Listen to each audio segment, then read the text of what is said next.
সম্রাট প্রথম দিয়ে বলবো কি আবার? শুভ সন্ধ্যা বন্ধুরা। আমাদের ফেসবুক লাইভে যান্ত্রিক গোলযোগের জন্য কোনো কারণে আমরা একটু আটকে গেছিলাম। তো সবাইকে চলে যেতে বাধ্য হয়েছিলাম আর কি। তো আবার এসছি। আমার মনে হয় মৃণাল শুরু থেকেই শুরু করা ভালো, কেননা প্রথম থেকেই এটা হচ্ছিল না। তো আবার শুরু থেকেই হোক।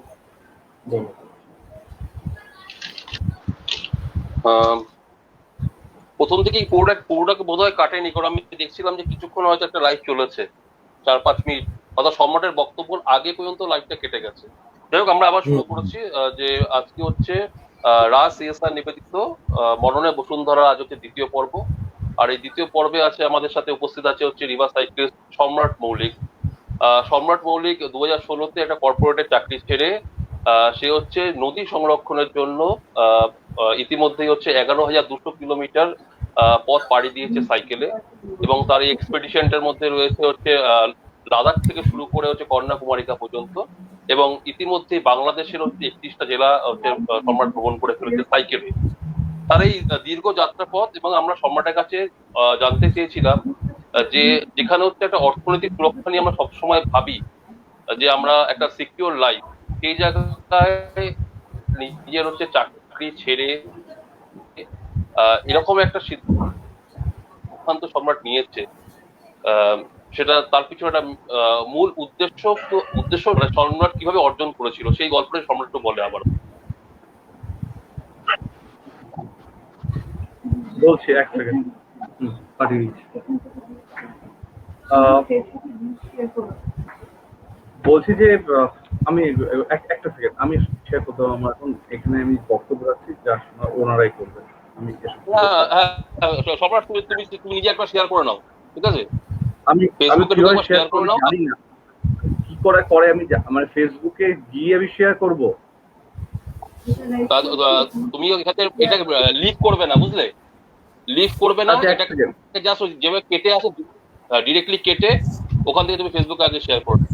আমিও করে নিচ্ছি। না আমি ফেসবুকে শেয়ার করতে বলছো তো, আমি এখন যেটার মধ্যে রয়েছি মিউট, স্টপ, ক্যাম মাইক, শেয়ার, একটা শেয়ার অপশন আছে, সেখান থেকে যাব। না ওখান থেকে শেয়ার বোধহয় হবে না। আচ্ছা, তাহলে আমি কি ফেসবুকে যাব? এটাতে ডিরেক্ট কেটে ফেসবুকে যাও, লিভ করবে না, একদম কেটে ফেসবুকে যাও, ওখান থেকে শেয়ার করে আবার চলে আসো। আচ্ছা, রাত প্রকাশনে চলে আসো। হ্যাঁ, কি করে শেয়ার করতে দেখাও না, আমি জানি না। এক মিনিট মৃণাল দাঁড়াও। রা প্রকাশনে ঢুকবো? ও আচ্ছা, একটা সেকেন্ড।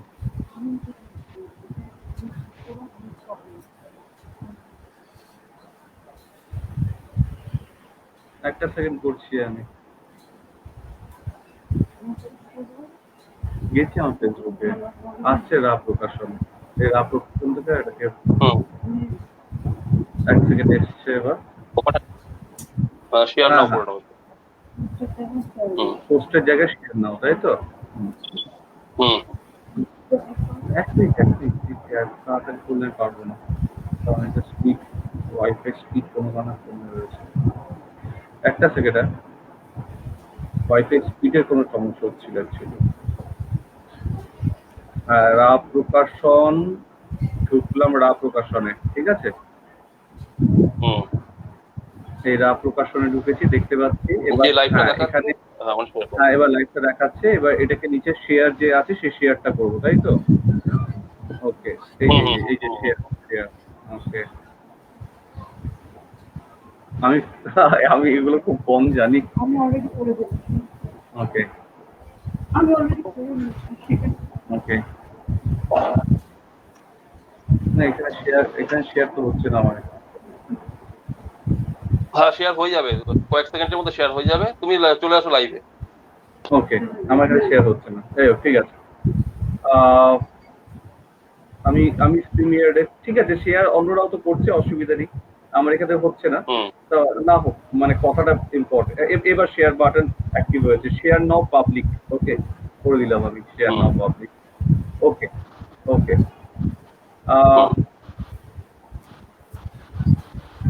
প্রিমিয়ার। হুম। আমার প্রশ্নটা আমার জন্য কি ছিল জানো?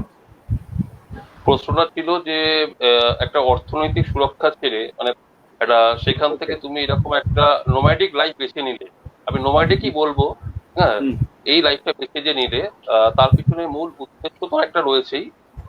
উদ্দেশ্য ছাড়াও যেটা ইন্সপিরেশন যেটাকে বলি আমরা, যে আমরা সবাই তো এই পথটা বেছে নিতে পারি না। তো এই যে ইন্সপিরেশনটা, এটা তুমি কিভাবে নিজেকে মানে তৈরি করেছিলে? হ্যাঁ, আমি আমি সেটাই বলছিলাম যে যে জায়গা থেকে কেটে গেল আমাদের, আমি সেটাই রিপিট করছি যে আসলে আমাদের আমরা যারা মানুষ, আমরা যারা সবচেয়ে বেশি আমাদের বুদ্ধি ধী শক্তি বেশি, আমরা ধরেই নিই যে আমরা সবকিছুর ঊর্ধ্বে, আমাদের সবচেয়ে বেশি শক্তি বোধহয় আমাদের, কারণ আমরা ভাবতে পারি। কিন্তু প্রকৃতির ঊর্ধ্বে তো কেউ নয়, প্রকৃতির থেকে বেশি শক্তি তো কখনো আমাদের হতে পারে না। আমি সেটাই বলছিলাম যে প্রকৃতি একটা নিজস্ব ম্যানুয়াল আছে। আমি যখন মানুষ হিসেবে জন্মগ্রহণ করেছি, আমার মৃত্যু পর্যন্ত এই যে সময়টা মাঝখানে, সে ম্যানুয়াল মেনেই চলবে। তা আমি যেহেতু দীর্ঘদিন ধরে হেঁটেছি, যে কথাটা মেনশন করছিলাম যে আজকে আমরা যাকে ট্রেকিং বলি, আমরা একসময় তাকে বলতাম পদব্রজে চলা, তাই না? তা আমাদের স্বামী বিবেকানন্দের কথা বলি, অথবা সেই চৈনিক পরিব্রাজকের কথা বলি, বা গণ বতুতার কথা বলি, তারা পায়ে হেঁটেছেন দীর্ঘ মাইল দীর্ঘ বছর ধরে। এবং তার পারপাসটাও কিন্তু শুধুমাত্র অভিযান এবং তার জন্য উত্তেজনা, সেটা কিন্তু নয় আদৌ, ঠিক আছে? সেখানে মূলত ছিল শিক্ষা, এবং শিক্ষার খিদে, জানা, এক সভ্যতার সাথে আরেক সভ্যতাকে মিলিয়ে দেওয়া। তাই পায়ে হেঁটে চলার যে প্রবণতা আমাদের পূর্বসূরীরা দেখিয়েছেন, আমি মনে করছিলাম যে আমরা যখন ছোটবেলায় ইতিহাস বইতে এগুলো পড়ি, শুধুমাত্র পড়ানোটা আমাদের নাম্বার মুখী না হয়ে, যদি মানে যদি আদত অর্থে পড়ানো হয়, যদি সে স্টুডেন্ট বুঝতে পারে যে কেন এত কষ্ট করে সেই সময় এত দুর্গম পথ অতিক্রম করে মানুষ হেঁটেছিল, তাহলে কিন্তু বলি যে ছোটবেলা থেকেই এই প্রকৃতির ম্যানুয়াল পড়ে ফেলার ব্যাপারটা অনেক ইজি হয়, ঠিক আছে? আমি কিন্তু ছোটবেলা থেকে জুল ভের্ন যখন পড়তাম, তখন আমার খালি মনে হতো যে উনি যদি ৮০ দিনে পৃথিবী ঘুরতে পারেন, তাহলে আমি ৭৯ দিনেও পৃথিবী ঘুরতে পারি। তো জুল ভার্নের সাথে আমার একটা সবসময় যারা কম্পিটিশন আজও আছে, কিন্তু আমি এখনো গভীরভাবে বিশ্বাস করি যে আমি জুল ভার্নের থেকে একদিন কম সময় গোটা পৃথিবী ঘুরতে পারি। এবং উনি কি ঘুরেছেন, এবং ওই বই পড়ে আমি ছোটবেলায়, মানে তখন আমাদের তো আর অনলাইন ম্যাপের গল্পই নেই, আমি ম্যাপ দেখে দেখে দেখে দেখে সে আমার ড্র করেছিলাম যে জুল ভার্ন অ্যাকচুয়ালি ৮০ দিন পৃথিবী ঘুরেছিল, ঠিক আছে? তা আমি সেটাই বলছি যে আমাদের আমাদের আমরা যারা ঘুরে বেড়াতে ভালোবাসি, বোহেমিয়ান অথবা নোমাডিক যেটাই বলো, আমাদের আসলে ব্যাপারটা হচ্ছে যে এই মাদার নেচারের ইস্যু করা ম্যানুয়ালটা মেনে আমরা জীবনটা কাটাতে চাই। এবং সেখানে আমরা দেখেছি যে ভালো থাকার জন্য আমরা যেগুলোকে চাই, আমাদের আমাদের নীতিতে যেগুলো ভালো আমাদের রাখতে পারে, সেগুলো আদৌ নিষ্প্রয়োজন। যেমন ধরো, মাথার উপর ছাদ হলেই হয়, সেই ছাদটা ২০০০ স্কোয়ার ফিটের কিনা সেটা খুব ইম্পর্টেন্ট নয়। পেট ভরানোর জন্য খিদে তো মেটাতে হবে, তার জন্য ডাল ভাতটাই যথেষ্ট। এবার তুমি সেটা বিদেশে একটা একটা একটা একটা খাবার অনলাইন অর্ডার করে অনেক টাকা খরচ করে খাবে কিনা, খিদে মেটাবে কিনা, সেটা কিন্তু খুব প্রয়োজনীয় নয়। তাই বলছি, যেটা প্রয়োজন নেই সেটাকে ছেটে দিলেই কিন্তু তুমি যেটাকে আজকে বলছো অনেক কঠিন কাজ, চাকরি ছেড়ে দেওয়া, সেটা কিন্তু আমার মনে হয় না। আমি যেটা বলছিলাম যে আমার মেয়ে যখন ৫ বছর বয়সে দেখেছে বাবা চাকরি ছেড়ে দিয়েছে, ও জানে যে বাবা গ্রহ তারার গল্প শোনাতে পারে, বাবা দেশ বিদেশের গল্প শোনাতে পারে, বাবা ম্যাপের মাধ্যমে ইরান থেকে সিরিয়া, সিরিয়া থেকে ইসরায়েল ঘুরিয়ে নিয়ে আসতে পারে। কিন্তু বাবা হয়তো খুব দামি ডোনারটা নিয়ম করে কিনে দিতে পারবে না। তা আমার ৫ বছরের মেয়েও যদি সেটাকে অ্যাকসেপ্ট করে নিতে পারে, এই হার্ডকোর ট্রুথটা, এবং তারপরে সে যদি আনন্দে থাকতে পারে, কম্প্রোমাইজ লাইফ নয়, আনন্দের সাথে যদি সে অ্যাকসেপ্ট করতে পারে, তা বাড়ির বড়রা যারা, তারা তো পারবেই। তো এটাও একটা একটা অন্য আঙিনা, এটা একটা অন্য উঠুন জীবনের, যেখানে বোধহয় হাঁটলে অনেক বকুল ফুল ছড়িয়ে থাকে, অনেক সুগন্ধ বেরোয়। হয়তো সেটা একটা ২৫ তলা বিল্ডিং এর ছাদে তুমি পাবে না। তাই আমি এবং আমরা খুব ভালো আছি চাকরি ছেড়ে দিয়ে প্রকৃতির সাথে। ভীষণ ভালো বললে। আহ যাই হোক, এত সহজ করে বলাটাও কিন্তু এত সহজ নয়। যাই হোক, যেটা বলতে চাইছিলাম যে এবছরে হচ্ছে আমাদের থিম ইকোসিস্টেম রিস্টোরেশন। আজকেই তুমি তোমার হচ্ছে ফেসবুক ওয়ালে পোস্ট করেছো, যারা হোস্ট এবছর পাকিস্তান, পাকিস্তানের হচ্ছে এই মুহূর্তে হচ্ছে পরিবেশের জায়গাটা কি কোন জায়গায় দাঁড়িয়ে আছে। হ্যাঁ, তো যাই হোক, আমি চাইবো যে পাকিস্তান হয়তো তার হচ্ছে এই জিনিসটা মানে যেটা আজকে হোস্টের মাধ্যমে যে শুরু করলো, তারা হয়তো আগামী দিনে হয়তো এটাকে অনেকটাই হচ্ছে যদি সম্ভব হয় তোরা মিটিয়ে ফেলতে পারবে এই জলের হচ্ছে অপ্রতুলতা। তাছাড়া যেটা আমি বলছিলাম যে মানে উদ্দেশ্য যদি যাই হোক না কেন, আমরা পাকিস্তানকে বলছি আজ এই অবস্থা, কিন্তু আমরা তো সেই ছোটবেলায় মানে আমি যত মনে পড়ছে একদম যবে থেকে রচনা লেখা শুরু করেছি, আমাদের একটা মূল বিষয় ছিল পরিবেশ এবং আমরা। প্রতি বছর হয়তো এটা আমাদের কমন একটা ফ্যাক্টর ছিল, পরিবেশ এবং আমরা। আমরা ছোট থেকে রচনাই লিখে গেছি আমরা। তো এত বছরগুলো পার করে ফেললাম, ঠিক আছে, তো মিড এজে পৌঁছে গিয়েও পরিবেশকে কিন্তু সেই জায়গায় আমরা পৌঁছাতে পারলাম না। আমরা রচনাতে যতটা সুন্দরভাবে লিখতাম সেটা কিন্তু বাস্তবে সেটা দেখা গেল না। তো আজকের হচ্ছে ইকোসিস্টেম রিস্টোরেশন, এবং ইকোসিস্টেম রিস্টোরেশন মানে তুমি তোমার দিক থেকে তার মধ্যে ইকোসিস্টেম রিস্টোরেশনের একটা কিন্তু পার্ট আছে দেখলাম আজকে, নদী অববাহিকার ভাঙন। হ্যাঁ, এটাকেও কিন্তু এবছর রাখা উচিত থিমে।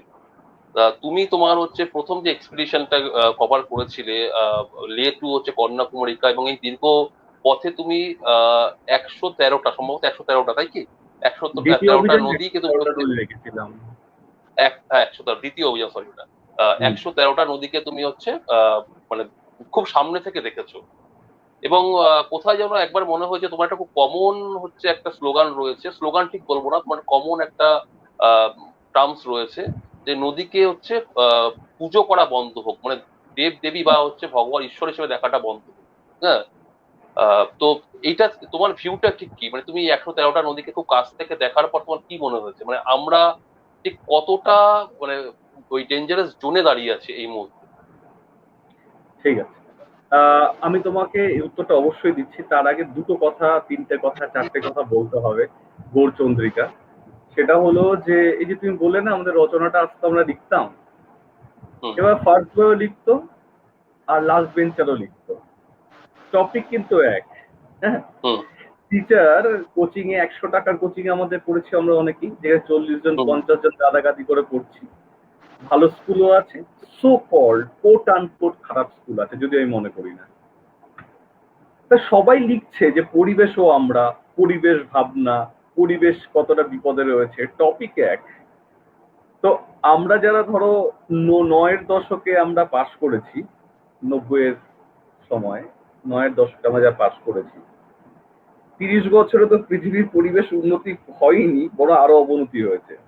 তার মানে অন্তঃশ্বাস শূন্য। আমি সেটাই প্রথমে বলেছিলাম যে আমাদের জীবনটা আসলে ইকোনমিময়, অর্থনৈতিক। আমাদের জীবনে আমরা একটা দেশে ভালো আছি কি নেই, একটা রাষ্ট্রযন্ত্র আমার সাথে থাকে কি থাকে না, বা আমি রাষ্ট্রযন্ত্রের সাথে আছি কি আছি না, সেটা কিন্তু সম্পূর্ণ অর্থনৈতিক নীতিতে মাপা হয়, তাই না? আমার দেশের উন্নতি মাপা হয় অর্থনীতির মাপদণ্ডে। কিন্তু যদি পৃথিবীতে সব দেশগুলোর উন্নতির মাপকাঠি ভুটানের মতো মানুষের আনন্দে, হ্যাপিনেসে মাপা হতো, তাহলে বোধহয় বোঝা যেত প্রকৃত মানবিক উন্নয়ন ঠিক কতটা হয়েছে। আমরা সবকিছুতেই ইকোনমি দেখি, কিরকম আমি সেটা উদাহরণ দিচ্ছি। তুমি আমি যেমন, বা আমরা সবাই, অনেকেই, নট সবাই, অনেকেই যেরকম আমরা সেই সময় সুন্দর করে রচনা লিখেছি, 10-এ 9 পেয়েছি বা 10-এ 2 পেয়েছে। আজকে 30 বছর পর ওই দুই student, first bencher last bencher, একই জায়গায় দাঁড়িয়ে আছে। পরিবেশ কিন্তু ভালো নেই, পরিবেশ খারাপ, কারণ সে নম্বরের জন্য দৌড়েছিল। টাকার যে নোটগুলো থাকে না, সেখানে নম্বরই থাকে। আমাদের জীবনে ছোট থেকে আমরা বড় পর্যন্ত এবং বুড়ো পর্যন্ত ওই নম্বরের খেলা দৌড়চ্ছি, ঠিক আছে? এবং আমি এখানে একটা মানে মেনশন করি তোমাকে, 113টা দিক।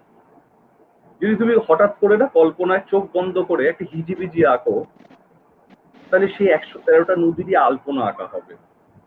তাই 113 দেখেছি কি 114 দেখেছি কি 112 দেখেছি ইম্পর্টেন্ট নয়, ইম্পর্টেন্ট নদী দেখেছি। নদী দেখেছি মানে নিজের জীবনের রিফ্লেকশন দেখেছি।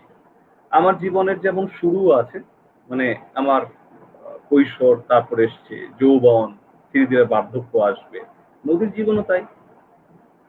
সে শুরু হয়েছে কোথা থেকে? কোন একটা লেক থেকে, কোন হিমবাহ থেকে, অথবা মাটির তলা থেকে।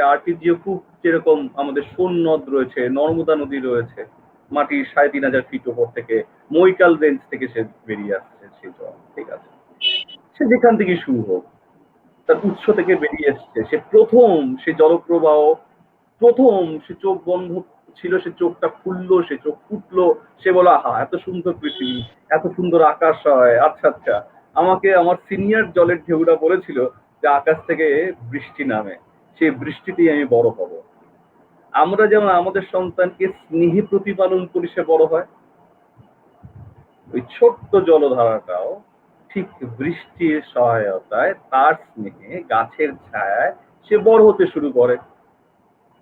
যেমন আমার মেয়ে 10 বছর বয়স, এখন যেমন সে 5 বছর তার থেকে ছোট একটা বাচ্চাকে, যে সো কল্ড, আবার বলছি কোট আনকোট গরিব, তাকে একটা তার পরনের জামা দিয়ে দিতে চায়, ঠিক সেরকম ভাবে নদীও যখন পার্বত্য ভূমি ছেড়ে সমতল ভূমিতে আসে, সে যখন প্রায় বড় হয়েছে, সেও চায় যে আমার বুকে অনেকে বাসা বাঁধুক, অনেকের সংসার হোক। তারা হচ্ছে কেউ উদ্ভিদ আছে মানে গাছ, কেউ আছে মাছ, কেউ আছে কাঁকড়া, অসংখ্য অ্যাকোয়াটিক লাইফ, অসংখ্য জলজ জীবন। নদী তখন ধারণ করে।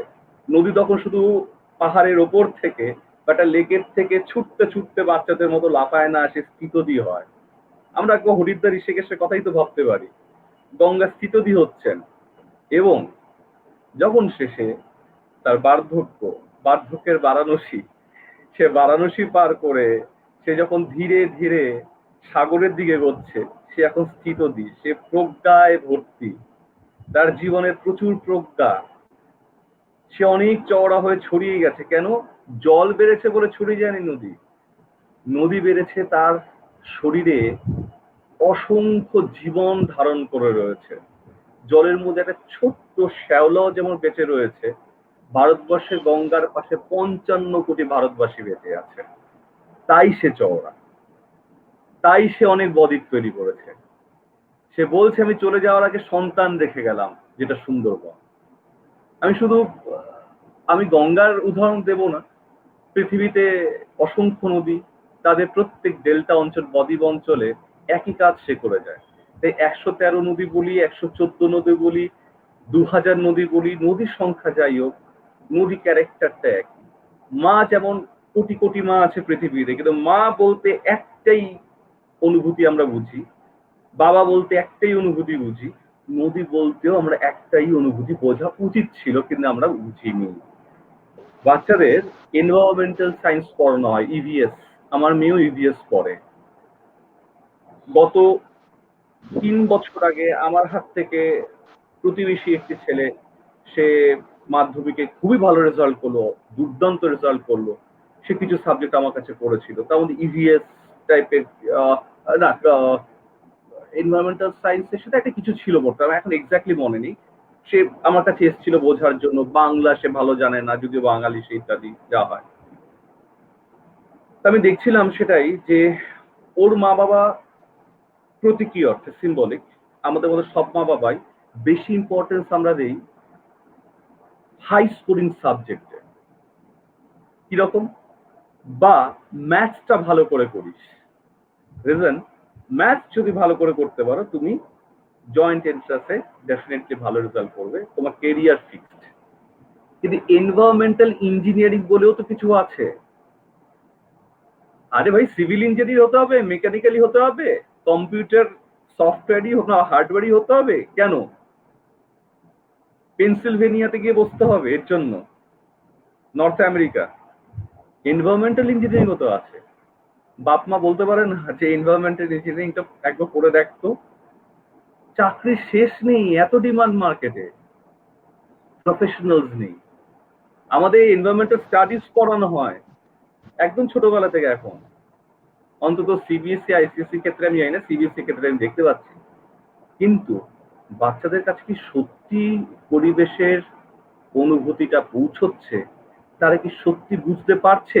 কারণ আমার যেদিন সবচেয়ে বড় পূর্ণিমা, সেই দিন আমার মেয়ে যদি রাত 11টার সময় বসে এনভায়রনমেন্টাল স্টাডিজ এর হোমওয়ার্ক করে, আমি বলবো জোর হাত করে ওরকম কোনো প্রয়োজন নেই। তার থেকে পেন্সিল আর খাতাটা গুটিয়ে রেখে সে সোজা ছাদে চলে যাক, বা গ্রামের বাড়িতে যে থাকে তার বাবা মা হাত ধরে নিয়ে গিয়ে ক্ষেতের মাঝখানে দাঁড় করাক, দেখি বলুক একে বলে জ্যোৎস্না, একে বলে পূর্ণিমা। আবার কদিন পর দেখবি চাঁদ ছোট হতে হতে কাঁচতে হবে, একদিন মিলিয়ে যাবে। 1 মাস ধরে মা দেখাক, বাবা দেখাক, সেই মেয়ে, সেই ছেলে, সেই সন্তান এনভায়রনমেন্টাল স্টাডিজ এর বইতে যা লেখা আছে তার থেকে অনেক বেশি শিখবে। সে যখন লিখবে তার প্রশ্নপত্রের নাম্বার 10 নয়, 100-তে সে উত্তর করবে।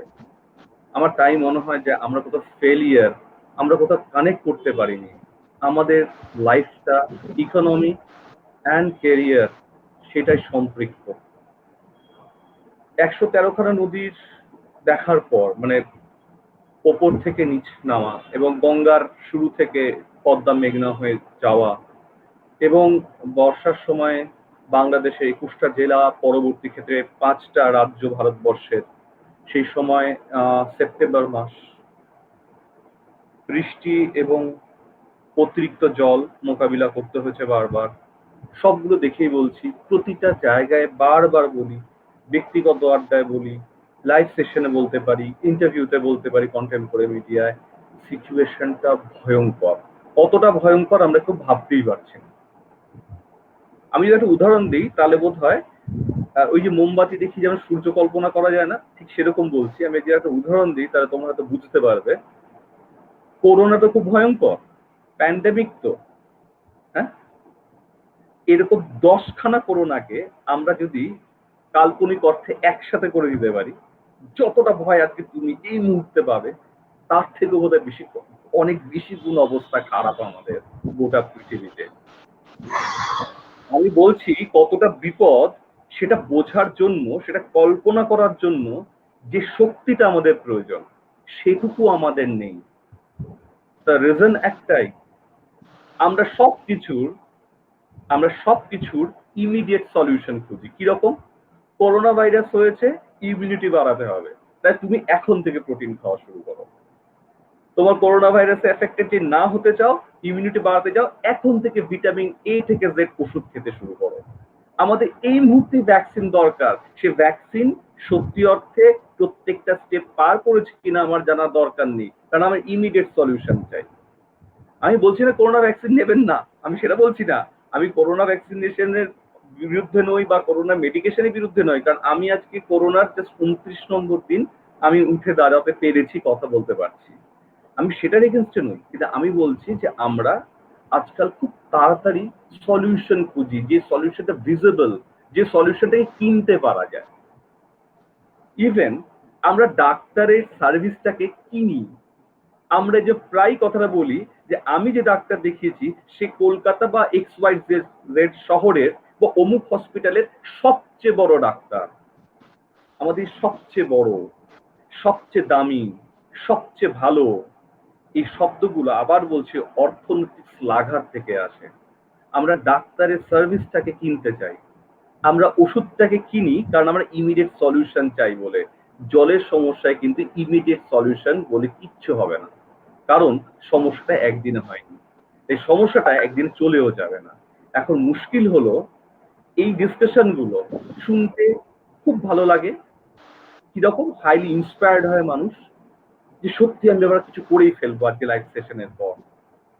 লাইভ সেশন শেষ হওয়ার পরেই আমি বলতে পারি ডিমিনিশিং রিটার্নের মতো, যখন টেস্টটা সবচেয়ে বেশি তখন সবচেয়ে বেশি পয়সা দিয়ে জল কিনতে পারি, যখন মন ভরে গেছে, ভয়ে মন ভরে গেছে, তার 5 মিনিট পর এই কথাগুলোর আর মাধুর্য থাকে না বা প্রয়োজন থাকে না।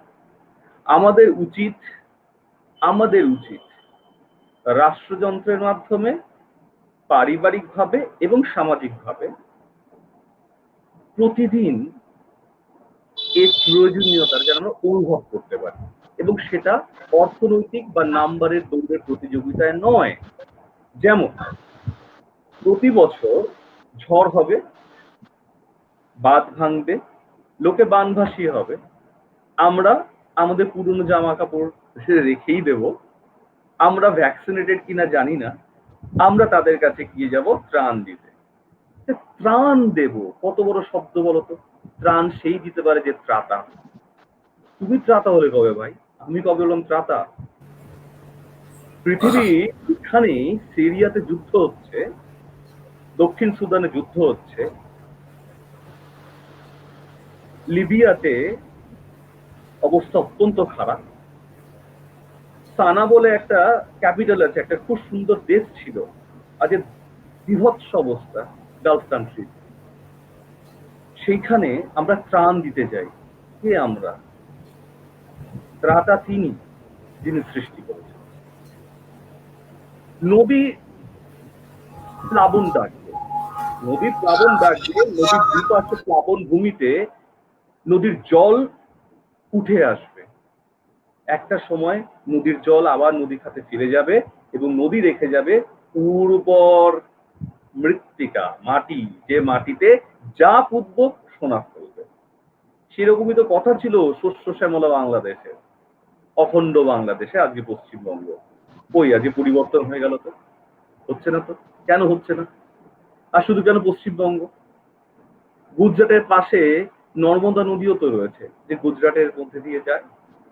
মাহি আছে, তাপি আছে, কই হলো না তো গল্পটা সেরকম, তাই না? পাঁচটা নদী রয়েছে না পাঞ্জাব, কই হলো না তো গল্পটা সেরকম।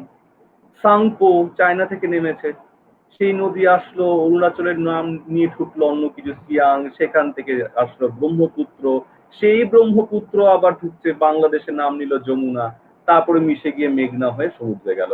কই সে তো ভালো নেই। কারণ আমরা বন্যাকে মানুষ অভিশাপ ভেবেছে। বন্যা মানুষ অভিশাপ নয়, বন্যাটা হওয়াই স্বাভাবিক। আমরা নদীকে শাসন করতে চেয়েছি আমাদের মতো করে, যে কারণে 70 ফিটের, 100 ফিটের, 150 ফিটের, 250 ফিটের নদীটা অগভীর পলি পড়তে পড়তে, বাড়ি জমতে জমতে, অগভীর হতে হতে 15 ফিটে এসে দাঁড়িয়েছে, কোথাও 25 ফিটে এসে দাঁড়িয়েছে। মৌসুমী বায়ু তো দৌড়াবে, বর্ষা তো নামবে, সেই জল ধারণের ক্ষমতা নদী হারিয়েছে। তুমি দুপাশে কংক্রিট বাঁধ তুলেছ, বলেছে জল যেন এপারে না আসে। জল আসবে না। তোমার যে জমি তুমি চষো, যে জমিতে তুমি শস্য ফলাও, সেই জমিটা 5 বছর পর শস্য ফলানোর মতো ক্ষমতা রাখবে তো? তাই আমরা না ভেবেছি কি বলতো, আমরা প্রকৃতির ওপরেও দাঁড়িয়ে আমরা চাবুক হাতে তাকে শাসন করবো। আমরা নদীর সিস্টেমটাকে ভেঙে ফেলেছি। আমরা ভুলে গেছি যে এই নদী আর ড্রেন ওয়াটার পাইপের মধ্যে তফাৎ আছে। ওর মধ্যে দিয়েও জল প্রবাহিত হয়, নদীর মধ্যে দিয়েও জল প্রবাহিত হয়। মানুষ খাল কাটে, তাতেও জল প্রবাহিত হয়, কিন্তু নদী আর খালের মধ্যে, মানুষে কাটা ক্যানেলের মধ্যে তফাৎ হচ্ছে। নদী জীবন্ত, এই জন্য আমরা কোথাও নদীকে বাবা, কোথাও নদীকে মায়ের সাথে তুলনা করি। মানুষ নিজের রিফ্লেকশন দেখতে পায়। মুশকিলটা কোথায় জানো? নদীর পাশে আমরা আর কেউ যাই না, নদীকে আমরা কেউ দেখি না। নদী ঘাট সৌন্দর্যায়ন হয়, নদীকে সুন্দর করে তোলার জন্য নদী ঘাটের সৌন্দর্যায়ন কোনো প্রয়োজন নেই।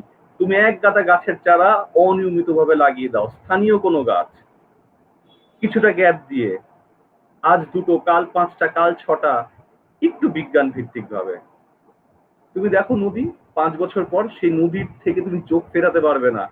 কোনো ম্যানমেড সৌন্দর্য দরকার নেই, মাঝখানে ওই সিমেন্টের বা বিদেশি ইটের সাজানো হাঁটার জায়গা কোনো প্রয়োজন নেই, কোনো এলইডি লাইটের প্রয়োজন নেই, কোনো অ্যাম্ফি থিয়েটার প্রয়োজন নেই। নদীর আবার সৌন্দর্যায়ন হয় নাকি? নদী ঘাটের সৌন্দর্যায়ন হয়। নদী ঘাট তখন সুন্দর হয় যখন তার পাশে সবুজ গাছ থাকে, ঘাস থাকে, তার পাশে মাঝি মালদাররা এসে দাঁড়ায়। মাঝি মালদাররা তোমাকে যখন মেঘলা হবে আকাশ নদীর মাঝখানে নিয়ে যাবে, তুমি দেখবে আকাশ কালো করলে নদীর জল কত কালো হয়। এটা নদীর সৌন্দর্যায়ন। আমরা কংক্রিট, সিমেন্ট আর শিখ দিয়ে ভেবেছি ঘাস কেটে, ঘোড়া বানিয়ে, হ্যাঁ, ময়লা ফেলিবেন না, জায়গায় জায়গায় পেলিকান, পেট মোটা পেলিকান বসে ভেবেছি নদীর সৌন্দর্যায়ন করছি। না করি, আমরা এইভাবেই তিলে তিলে আমাদের মেরেছি, মারছি, মারবো। হয়তো করোনা ভাইরাসের থেকে মুক্তি আছে, ভ্যাকসিন তুমি পাবেই, আজ যা পাচ্ছ কালকে পাবে, পরশু আরো ভালো পাবে। কিন্তু জল আর নদী যে ল্যাবরেটরিতে তৈরি হয় না ভাই।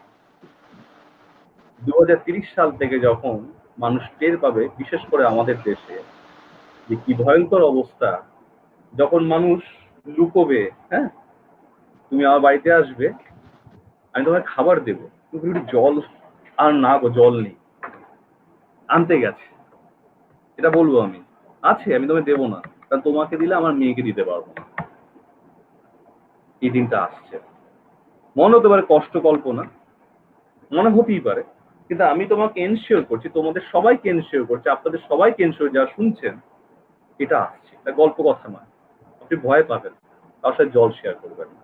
এবং আমাদের দেশে অতিথি দেবো ভব যে দেশ বলা হয়, যে দেশে আর কিছু না পারুক, একটা আদিবাসী গ্রামে, তুমি মধ্যপ্রদেশের প্রায় 20খানা ট্রাইব আছে, এরকম অঞ্চল যে আমি সাইকেল চালিয়েছি গোয়ালিয়র থেকে গুজরাটের দাহত পর্যন্ত, যেটাকে বলা হয় ভারতবর্ষের মধ্য মালভূমি, সেন্ট্রাল ইন্ডিয়া প্ল্যাটু, শুধু ওপর নিচ ঢেউ কুচকুচ পাহাড় আর পাহাড়, অসম্ভব গরম, চারদিক জ্বলে পুড়ে একদম হলদে হয়ে গেছে, তার মধ্যে সাইক্লিং যখন করছি 40 কিলোমিটারের মধ্যে জল পাইনি, একটা ছোট্ট জায়গায় গিয়ে দেখলাম কি সুন্দর হাতে বুনেছে শুকনো পাতা আর ডাল দিয়ে একটা চন্দ্রাতপ, যাকে আমরা বলি ক্যানোপি, সেটা লাগিয়েছে, তার কাছে কিচ্ছু নেই, সে আমাকে জল ফুটিয়ে, আমি কফি দিয়েছি, আমরা একসাথে খেয়েছি, পয়সা দিতে যাবো, সে আবার বলে জলের আবার পয়সা হয় নাকি, আমি বলছি জলের বোতল হবে, বলছি জল আবার বোতলে বিক্রি হয় নাকি, এটা ভারতবর্ষ 2019 সাল, বিশ্বাস করা যায়।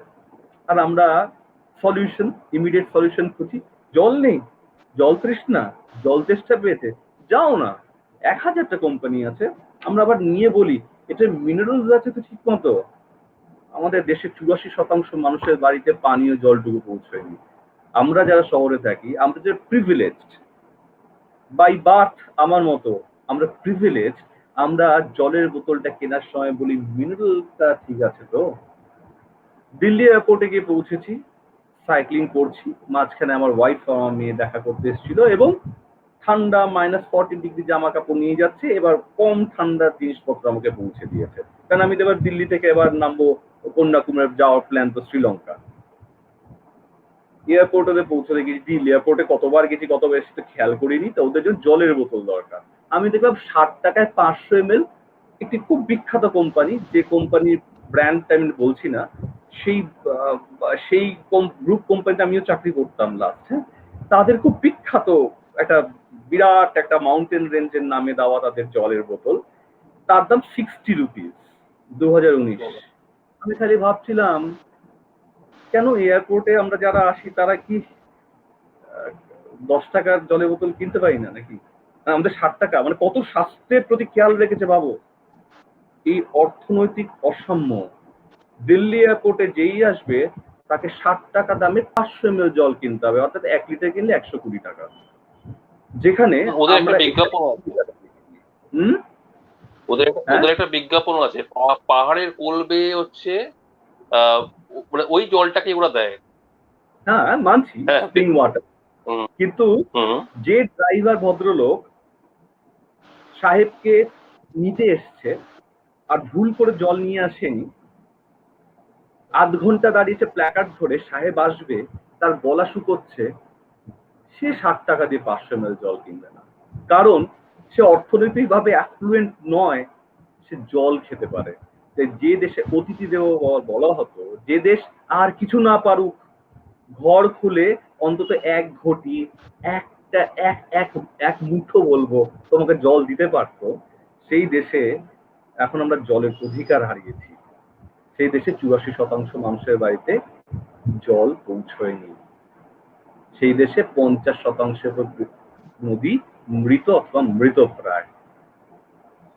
আমি কি বলবো তোমাদের বিশ্ব পরিবেশ দিবসে, এটা ফ্যাক্ট। মৃণাল, আমি অনেক বকবক করছি, যদি পরের প্রশ্ন থাকে তোমার।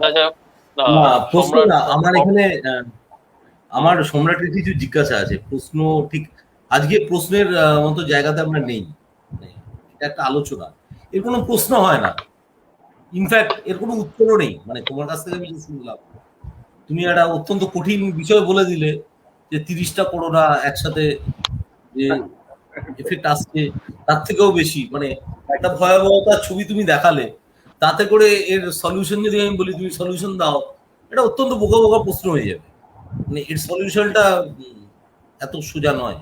যাই হোক, আমি ধরেই নিচ্ছি নেই সলিউশন, সম্ভব নয়। হ্যাঁ, আমার একটা অন্য জিজ্ঞাসা আছে। জিজ্ঞাসাটা এটাই যে উম, ঠিক জিজ্ঞাসা বলবো না, এটা হয়তো তোমার সাথে ধরে নেওয়া যেতে পারে, তোমার কথাগুলো খানিকটা কন্ট্রাডিক্ট করছে। যে সভ্যতা তো এগোচ্ছে, সভ্যতার চাকা যবে থেকে চাকা আবিষ্কার হয়েছে, চাকাটা ঘুরছে, চাকাটা এগোচ্ছে। তো সেই জায়গা থেকে দাঁড়িয়ে নদীর নাব্যতা বিষয়ক ব্যাপারগুলো কিন্তু সভ্যতার অগ্রগতির সাথে সাথেই হচ্ছে, কমে যাচ্ছে, নদীর গভীরতা কমে যাচ্ছে। সে বিভিন্ন কারণে, শহরাঞ্চলের জন্য হোক, কারখানার জন্য হোক, যেভাবেই হোক হচ্ছে। তো আমরা কি অন্য কোনো পদ্ধতি ভাবতে পারি না? কারণ এখন যে পরিস্থিতিতে, যদি অর্থনৈতিক জায়গাটাই বলি, অর্থনীতি আমার বিষয় ছিল, আমি সেই জায়গা থেকেই বলছি, অর্থনীতির জায়গা থেকে বলি, প্রত্যেক কটা শুধুমাত্র গঙ্গার নাব্যতা নিয়ে আসার জন্য যে পরিমাণ খরচা হবে বা যে পরিমাণ সময়সীমা যাবে, সেটা একটা চিন্তার বাইরে। তো আমরা কি অন্য কিছু ভাবতে পারি যে যা হয়েছে এখন থেকে কি সচেতনতা নেব? মানে আমি বলছি যে যে জায়গাতে আমাদের ভাইরাসটা, আমি যদি এটাকে ভাইরাসই বলি, আছে, সেইখানে যদি আমরা অ্যারেস্ট করি, মানে আমরা অ্যারেস্ট করতে চাইছি ব্যাপারটা, মানে কি করতে হবে এটা না বলে, যেটা সেলফ সচেতনতা, যেমন যেটা তুমি বললে যে আমরা একদম সত্যি কথা, যে আমাদের জলটুকু নেই, জলের স্বাধীনতা নেই, সত্যিই নেই। কারণ আমরা রাস্তায় বেরিয়ে জলটা কিনে খাই, ঘরেও জল কিনে খাই, কিংবা জল বিশুদ্ধিকরণের জন্য অত্যন্ত 20,000-25,000 টাকা দামের যন্ত্র ব্যবহার করছি। মানে কি, বিশ্বাসটা নেই। কিন্তু আজ থেকে 20-30 বছর আগেও তো মানুষ পুকুরের জল খেত, আবার কলেরাও হতো, খেত না তা নয়, নদীর জল খেত। এখনো প্রচুর অঞ্চলে মানুষ নদীর জল খায়, যে নদী বয়ে চলছে। তো আমরা যেটা বলছি, যারা আমরা শহুরে মানুষ, তারা কি করতে পারি যাতে করে এই 2030 সালটাকে পিছিয়ে দিয়ে 2050 সাল করা যায় বা 2070 সাল করা যায়? অবশ্যই সমস্যার সাথে সলিউশনও একসাথেই থাকে। এরকম নয় যে সমস্যাটাই শুধু আছে, সলিউশন নেই। কেউ বলেনি যে গঙ্গা নদীর নাব্যতা বাড়ানোর জন্য অর্থনীতি বা দেউলিয়া হয়ে যেতে হবে দেশকে, তা নয়। এবার নদীকে বাঁচাতে গেলে আমরা আমি জানি না যে বিশ্ব পরিবেশ দিবসে শুধু নদী যথেষ্ট নয় আলোচনার জন্য, অনেক প্রাসঙ্গিক জিনিসও থাকে। যাই হোক, তো প্রথম কথা হচ্ছে ড্যাম বা বাঁধ যে ব্যবসা, রাষ্ট্রে সে ব্যবসাটা বন্ধ করতে হবে। হাইডেল প্রজেক্টের নামে, জলবিদ্যুৎ প্রকল্পের নামে এক একটা নদীকে ইচ্ছে মতো বাঁধ দিয়ে বেঁধে ফেলা, এই যে ব্যবসাটা না, এই ব্যবসাটাকে বন্ধ করতে হবে। ঠিক আছে, এক। কারণ নদী যখন সৃষ্টি হয়েছে প্রকৃতির খেয়ালে, নদী নিজেকেই রিপেয়ার করতে পারে। মুশকিলটা হচ্ছে একটা অলকানন্দা নদী যেখান থেকে অলকাপুরী গ্লেশিয়ার থেকে সৃষ্টি হচ্ছে এবং দেবপ্রয়াগে এসে ভাগীরথী নদীর সাথে মিশে যাচ্ছে এবং গঙ্গার সৃষ্টি হচ্ছে, এই তার যাত্রাপথে পুরোটাই হিমালয়। হ্যাঁ, সেখানে যতগুলো বাঁধ দেওয়া হয়েছে অলকানন্দার ওপরে, সেটা অকল্পনীয়। এবং সেটা কত ডিভাস্টেটিং হতে পারে আমরা কিছুদিন আগে তপবনে দেখেছি সেটা। ঠিক আছে, গঙ্গা নদীর উপর যে ফারাক্কা বাঁধটা দেওয়া হয়েছে, সেই ফারাক্কা বাঁধটা দেওয়ার ফলে আজ বিহারে যে ফ্লাড হয় এবং পশ্চিম বাংলায় যে কন্টিনিউয়াস ভাঙন, সেটা দায় একমাত্র ফারাক্কা ব্রিজের। যে সময় ফারাক্কা ব্রিজটা তৈরি হয়েছিল বা বাঁধটা তৈরি করা হয়েছিল, সেই সময় প্ল্যানটা ছিল যে ফিডার ক্যানেলের মাধ্যমে অতিরিক্ত জল দিয়ে ধাক্কা দিয়ে সরিয়ে দিয়ে যাতে আমরা কলকাতা বন্দরে বাঁচিয়ে রাখতে পারি। সম্পূর্ণভাবে সেটা মিথ্যা প্রমাণিত হয়েছে এবং তার কোন রকম ফলপ্রসূ আমরা এখনো পর্যন্ত পাইনি। আজকে এই ফারাক্কা ড্যাম সুইচ গেট যে ভেঙে দেওয়া হয় বা একটু একটু ফ্লেক্সিবিলিটি আনা হয়, তাহলে ওপারের বাংলাদেশের যে পদ্মা, সেও যেরকম বাঁচে, সে প্রতি বছর বিহারের যে ফ্লাড, সেই ফ্লাড কয়েকশো গুণ কমে যেতে পারে। তাই বলে সলিউশন কি? নদী যে নোংরা হয়, নদী যে দূষিত হয়, তার কতগুলো পার্সেন্টেজ আমাদের জানা খুব জরুরি। 87% দূষণের অন্যতম কারণ হচ্ছে এগ্রিকালচারে ইচ্ছে মতো ফার্টিলাইজার ইউজ করা, যে জলটা ধুয়ে তার রান অফ ধরে ঢালু জমি ধরে সেই জলটা এসে আমাদের মেশে হচ্ছে নদীর মধ্যে, নাম্বার ওয়ান। তারপর হচ্ছে ইন্ডাস্ট্রি, হেভি মেটাল, যেগুলোকে পিউরিফাই করে তারপর নদীতে জল মেশানোর কথা ছিল, যেগুলো আমরা এসটিপি প্ল্যান্ট বলি, treatment plan, sewerage treatment plan, STP করে যেগুলো জলটা তারপরে মিশবে গিয়ে নদীতে শুদ্ধ জল। আমাদের দেশের অন্তত গঙ্গার ক্ষেত্রেও বলতে পারি, আজ খাতা কলমেও তো ছেড়ে দাও, 30% এসটিপি প্ল্যান্টও কাজ করে না। ইন্ডাস্ট্রি 6%-এর উপরে দূষিত, অত্যন্ত দূষিত, যেখানে হেভি মেটাল রয়েছে, যেখানে সীসা রয়েছে, যেটা বাচ্চাদের বুদ্ধির বিকাশ ঘটাবে না, ভুলে যাবে, স্মৃতিভংশ হবে, সেগুলো সমস্ত প্রতিদিন প্রতিদিন গিয়ে নদীগুলোতে মিশছে ডিরেক্টলি, দিনে দুপুরে সবার চোখের সামনে। তারপরে কি থাকে? তারপর থাকে প্লাস্টিক। এই প্লাস্টিক আবর্জনা উইদাউট এনি অবস্ট্রাকল সোজাসুজি গিয়ে বসছে রিভার বেডে। প্লাস্টিকের যে ফাইবার, যে ছোট ছোট ফাইবার, পলিফাইবার, সেগুলো প্রতিদিন নদীর জলে মিশছে। প্রতিদিন নদীতে যে ডিজলভড অক্সিজেন থাকে সেটা কমে আসছে, কমে আসছে, কমে আসছে। নদীর জল এতটাই দূষিত যে মাছ আমরা বলি নদীর মাছ আমরা ধরে খাই, যে মাছ বাজারে বিক্রি হয় সেফ হিসেবে, তাকে যদি টেস্ট করা হয়, যাদব ইউনিভার্সিটি করেছিল, তাতেও ভয়ঙ্কর কেমিক্যালস। আর পড়ে রইল 1%, যেটা আমরা পূজন কীর্তনের জন্য ফুল বেলপাতা স্নান ধোয়ানো সেসব করি। তাই তোমাকে বলছি বা তোমাদের সবাইকে বলছি যে 99% রাষ্ট্রের দায়িত্ব। আমি প্লাস্টিক কারখানা কন্ট্রোল করতে পারি না। আমি সেই সব এগ্রিকালচারাল ল্যান্ড গুলোতে যেখানে ইচ্ছে মতো সরকারের বলে দেওয়া নির্ধারিত মাত্রার বেশি ফার্টিলাইজার ইউজ করা হয়, কীটনাশক ব্যবহার করা হয়, তার কন্ট্রোলটা আমি করতে পারি না, একজন ইন্ডিভিজুয়াল সম্রাট মৌলিক। এটা সরকারের দায়িত্ব। আমি প্লাস্টিক কারখানাগুলোকে ব্যান করতে পারি না। 40 মিলিমাইক্রনের নিচে যে প্লাস্টিক ব্যাগ ব্যবহার করা নিষিদ্ধ, তাকে ইমপ্লিমেন্ট করার ক্ষেত্রে সরকার বা প্রশাসনের রাষ্ট্রযন্ত্রই ব্যবস্থা করতে পারে। আমি 1% কথা বলছি, যারা আমরা নদ বা নদীকে বাবা বা মা হিসেবে দেখি, আমরা গিয়ে চান করি, আমরা পুজো দিই, আমরা ফুল ফেলি। আরে বাবা, প্রত্যেকটা নদীর মধ্যে, স্পেশালি গঙ্গার মধ্যে তো অবশ্যই কিছু গুড ব্যাকটেরিয়াও আছে, যে আমাদের গুড কোলেস্ট্রল ব্যাড কোলেস্ট্রল আছে না আমাদের শরীরে, নদীর শরীরেও কিছু গুড ব্যাকটেরিয়া আর ব্যাড ব্যাকটেরিয়া আছে, নদী সেটুকু শোধন করে নিতে পারে। তাই বলছি যে তুমি বলছো না যে সলিউশন কি, সলিউশন একটাই, সলিউশন এটাই, সাধারণ মানুষের নদী যদি, আমি যদি নদী সম্পর্কে কথা বলি, আমি ভূগর্ভস্থ জলের কথা বলছি না, আমি সারফেস ওয়াটার স্পেশাল নদীর কথা যদি বলি, তাহলে বলবো আমাদের প্রত্যেকের যেরকম ইলেকট্রিক বিলটা বা ইলেকট্রিকের ইউনিট প্রাইস বেড়ে গেলে যেমন রেগে যাই, গ্যাসের রান্নার গ্যাসের খরচ বেড়ে গেলে যেমন রেগে যাই, পেট্রোল ডিজেলের দাম বেড়ে গেলে যেমন রেগে যাই, ঠিক সেরকম রেগে যাওয়া খুব প্রয়োজন আছে। এটা বুঝতে হবে যে প্রতিদিন নদীর জল যেটা দূষিত হচ্ছে, রোজ দূষণের মাত্রা বাড়ছে, সেটা আমি দেখতে পাচ্ছি না, কিন্তু আমার ঘরের যে ফ্রেশ সবজি সুকল খাই, সেই সবজিটা যেটা তৈরি হয়েছে তার যে জলটা ও টেনেছে মাটি থেকে, সেটা ওই দূষিত নদীর জল সিঞ্চিত হয়ে তবেই ফুলকপি হয়ে দেখা দিয়েছে। আমার ঘরে আলো করে এসছে ফুলকপি। আমি বলেছি দেখো দেখতে কি সুন্দর সাদা ফ্রেশ। যে ধানটা চাল হয়ে আমার বাড়িতে এসছে অনলাইনে দুর্দান্ত প্যাকেটে 150 টাকা কেজি, সবাই খেতেও পারে না, বা প্রতিবেশীরা ঈর্ষান্বিত হয়। ওই চালটা যেটা তৈরি হয়েছে না, সে ওই নদীর জলটা সিঞ্চিত হয়ে ভূগর্ভস্থ জল মাধ্যমেও এসছে। ওর মধ্যে হয়তো ভর্তি সীসা আছে, জানি না, আমার বাচ্চারাও খুব ভালো করে খায়। আমি তাই তোমাকে বলছি, আমাদের রেগে যেতে হবে, আমাদের ডিমান্ড করতে হবে যে তুমি যেমন রাষ্ট্রযন্ত্র চাইলেই পেট্রোলের দাম বাড়াতে পারো না, 100 টাকা ছুঁই ছুঁই আমি রেগে যাচ্ছি।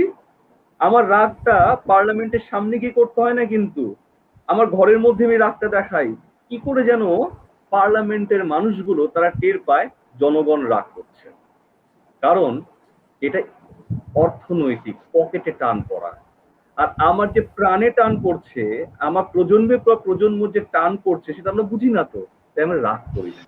যদি আমরা প্রত্যেকেই অল্প অল্প করে রেগে যেতে পারি, যে নদীকে মা বলি তাকে আমি খারাপ হতে দেবো না। তুমি কি করছো ভাই, কেন কন্ট্রোল করো না? নিজেরাই ঘরের মধ্যেই রেগে যাই, বিশ্বাস করো এই রাগটা না পুঞ্জীভূত হয়, একসাথে হতে থাকে, কম্প্যাক্ট হয়। একটা সময় গিয়ে যারা নীতি নির্ধারক, যারা পলিসি মেকার, তারা ঠিক বোঝে মানুষ রাগ করছে। পলিসি মেকাররা সেই পলিসিটাকে প্রায়োরিটিতে দেয় যেটা মানুষ প্রয়োজন হিসেবে জানান দেয় তাদের। কিছু মনে করো না, এটা রাজনৈতিক কথা বলছি না, এটা শুধু আমাদের দেশের কথা বলছি না। যে দেশে গণতন্ত্র আছে, যে দেশে মায়ানমারের মতো এখন মিলিটারি শাসন চলছে, আমি পৃথিবী জুড়ে বলছি, কারণ ওয়ার্ল্ড এনভায়রনমেন্টে তো সেখানে বলছি। আমাদের দেশে, আমাদের রাজ্যে কিছুদিন আগেই যে নির্বাচন হয়েছিল, তুমি একবার বলো তো কার ইশতেহারে প্রকৃতি পরিবেশ শুধরে নেওয়ার কথা বলা আছে? নেই। রাষ্ট্রনেতাদের দায় নেই, কারণ আমরাই ডিমান্ড করতে ভুলে গেছি। আমরাই ডিমান্ড করতে ভুলে গেছি যে আমার অধিকার, আমার সন্তানের অধিকার, আমার 80 বছরের বাবার অধিকার, আমার সহধর্মিনী অধিকার, যার এখন 20-22 বছরের ছেলে ঘুরে বেড়াচ্ছে, হ্যাঁ, তার প্রেমিকা বা তার গার্লফ্রেন্ড বা তার বয়ফ্রেন্ডের অধিকার যে আমি সুস্থভাবে জলটা খেতে পারি, সুস্থভাবে শ্বাসটা নিতে পারি, এটা আমার অধিকার। কিন্তু আমরা ভাবি না, কেন বলতো? কারণ নদীর অর্থনৈতিক মাপদণ্ডটা আমাদের প্রতিদিন চোখের সামনে আসে না। যদি নদীর জলটা কিনে খেতে হয় না, ট্রাস্ট মি, 100 টাকা লিটার, তাহলে দেখবে পেট্রোল ডিজেলের থেকেও বেশি রাগ করবো। তাই বলছি সলিউশন এটাই যে আমাদের প্রত্যেক দিন এই ইস্যুটাকে, পরিবেশ এই ইস্যুটাকে শুধু ফের জন্য প্রতিদিনের জন্য ভাবার দরকার আছে, আমাদের কষ্ট পাওয়ার দরকার আছে, এবং বুঝতে হবে এই ইকোসিস্টেমে আমিও একজন, আমি তার বাইরে নই। আমি খারাপ থাকলে ইকোসিস্টেম খারাপ থাকে, ইকোসিস্টেমটা খারাপ থাকলে আমিও খারাপ থাকি। আমি জানি না কবে আমাদের এই 700 কোটির পৃথিবীতে কবে এই ফিলিংটা আসবে, তবে আমি আমার পুরনো অভিজ্ঞতা থেকে বলতে পারি যে যে কলকাতা শহর থেকে বসে আমরা যে লাইভ করছি, বা যে দেশের পার্ট থেকে আমরা লাইভ করছি, সেই দেশের অনেক অংশ আমি দেখেছি তারা কিভাবে পরিবেশ দরদি, তারা প্রতিদিন কিভাবে পরিবেশকে বাঁচায়। অসংখ্য পজিটিভ এক্সাম্পল আছে যেটা আমরা সেট করতে পারি, এবং তারা ডেডিকেটেড নদীর প্রতি, তারা খাল বিলের প্রতি। আমি সুন্দরবনের দিকে প্রায় বিভিন্ন স্কুলে যেতাম বলতে হবে, কারণ 1.5 বছর ধরে সবই বন্ধ। আমি স্কুলগুলোতে গিয়ে কাউকে জিজ্ঞেস করি না যে, মানে প্রথম করতাম যে কাদের বাড়িতে ওয়াটার ফিল্টার আছে, কারো হাত উঠতো না। পরে বুঝলাম আরে অনেকের বাড়িতে জলের কানেকশনটা তো নিয়ে আমি কি প্রশ্ন করছি। এরপর জিজ্ঞাসা করতাম কার বাড়িতে কলসি আছে, দেখতাম অসংখ্য হাত উঠতো। কারা কারা বাইরে টিউবওয়েল চাপাকল থেকে জল আনো, দেখতাম অসংখ্য হাত উঠতো। এরপর জিজ্ঞাসা করতাম যে বাড়িতে কার কার জলের কানেকশন আছে গো, পাইপ লাইন এসছে, এটা 2-3টে তা আমরা অ্যাকচুয়ালি আমাদের ভারতবর্ষ, যারা সেই গ্রামের যে স্টুডেন্টরা যারা পড়াশোনা করছে আজকে 9, 10, 11, 12, তারা জানে জলের সোর্সটা কি, তারা জানে জলটা কত ইম্পর্টেন্ট। সত্যমেবে জয়ততে আমির খানের প্রোগ্রামে একবার জল নিয়ে অনুষ্ঠান হয়েছিল, তাতে একটা খুব মজার উত্তর হয়েছিল। মুম্বাইতে কিছু স্টুডেন্টদের জিজ্ঞাসা করা হয়েছিল যে তুমি যে প্রতিদিন তোমরা জল ইউজ করো, তা জলের সোর্স কি? বলছো কেন, বাড়ির ট্যাপ। ওরা জানে জলের সোর্স বাড়ির ট্যাপ। আর আমাদের ভারতবর্ষে, গ্রাম প্রধান ভারতবর্ষে যে ছেলে মেয়েরা, তারা জানে যে জলের সোর্স বলতে একটা বড় দিঘি হয়, বাড়ির পাশে ছোট ডোবাটা হয়, ওকে পরিষ্কার রাখতে হয়। তাই বলছি ছবিটা কিন্তু খুব খারাপ নয়, ছবিটা কিন্তু অত্যন্ত উজ্জ্বল। আজকের দিনের ছেলে মেয়েরা হোয়াটসঅ্যাপে যেমন সিনেমা রিলিজ করে সেটাকে শেয়ার করে, তার সাথে পরিবেশ দিবসটাকেও শেয়ার করে। আমি দেখেছি স্টুডেন্টদের মধ্যে, অসংখ্য স্টুডেন্টদের মধ্যে, তাদের চোখের উজ্জ্বলতাই মানুষকে ভরসা যোগাবে। স্যার কিছু বলুন, একটা গ্রুপ বানান না স্যার, আমরা কিছু করতে চাই, আমরা কিছু করব।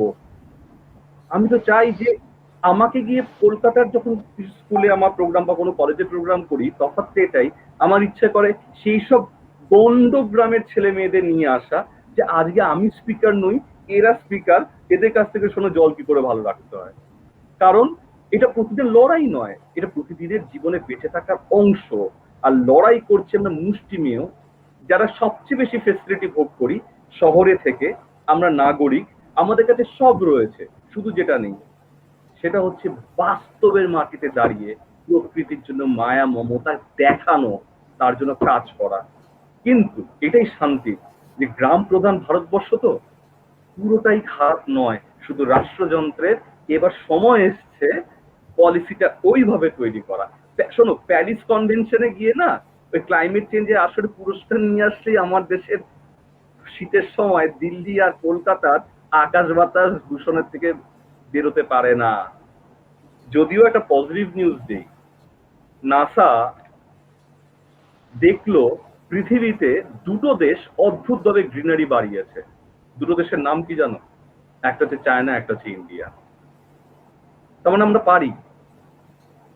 আমরা পারি, এই জন্য আজকে আমার লেখার মধ্যে দিয়েছিলাম যে পৃথিবীতে এমন একটা দেশ ভুটান যেখানে রাজার নিয়মে 60% জঙ্গলে ঢাকা থাকতে হবে। উট, জঙ্গল তো বলা যায় না, ফরেস্ট না, উট থাকতে হবে, গাছপালার ঢাকা।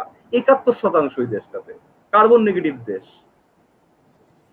ওই দেশটাতে এত অর্থনৈতিক ভিত্তি দুর্বল, তবুও ওই দেশটাতে কি জানো, ভুটানে কেউই খোলা আকাশে বা ফুটপাতে কাটায় না, প্রত্যেকের মাথায় ঘর আছে। আমি এই জন্যই বলেছিলাম যে অর্থনীতি দিয়ে যখনই আমি জীবনের সবকিছু মাপতে যাব, মুশকিলটা সেখানে শুরু হবে। আমি আজ আনন্দ পাচ্ছি তোমাদের সাথে থেকে, এই আনন্দটাকে তুমি কোন নীতিতে মাপবে? তুমি আমাকে এই প্রোগ্রামটা করার জন্য, সে ফর এক্সাম্পল, জাস্ট কথার কথা এক্সাম্পল সেট করছি, তুমি আমাকে 2000 টাকা দিলে, আমার এবার আনন্দটা বদলে গেল যে ও আচ্ছা, প্রোগ্রাম করলে 2000 টাকা পেতে পারি। আনন্দটা নির্মল রইল না। টাকা প্রয়োজন, আমি না করছি না, টাকা অবশ্যই প্রয়োজন, কিন্তু টাকা পাওয়ার যে শান্তি, আর্থিক উন্নতির যে শান্তি, তার থেকেও বেশি শান্তি কখন বোঝা যায় জানো?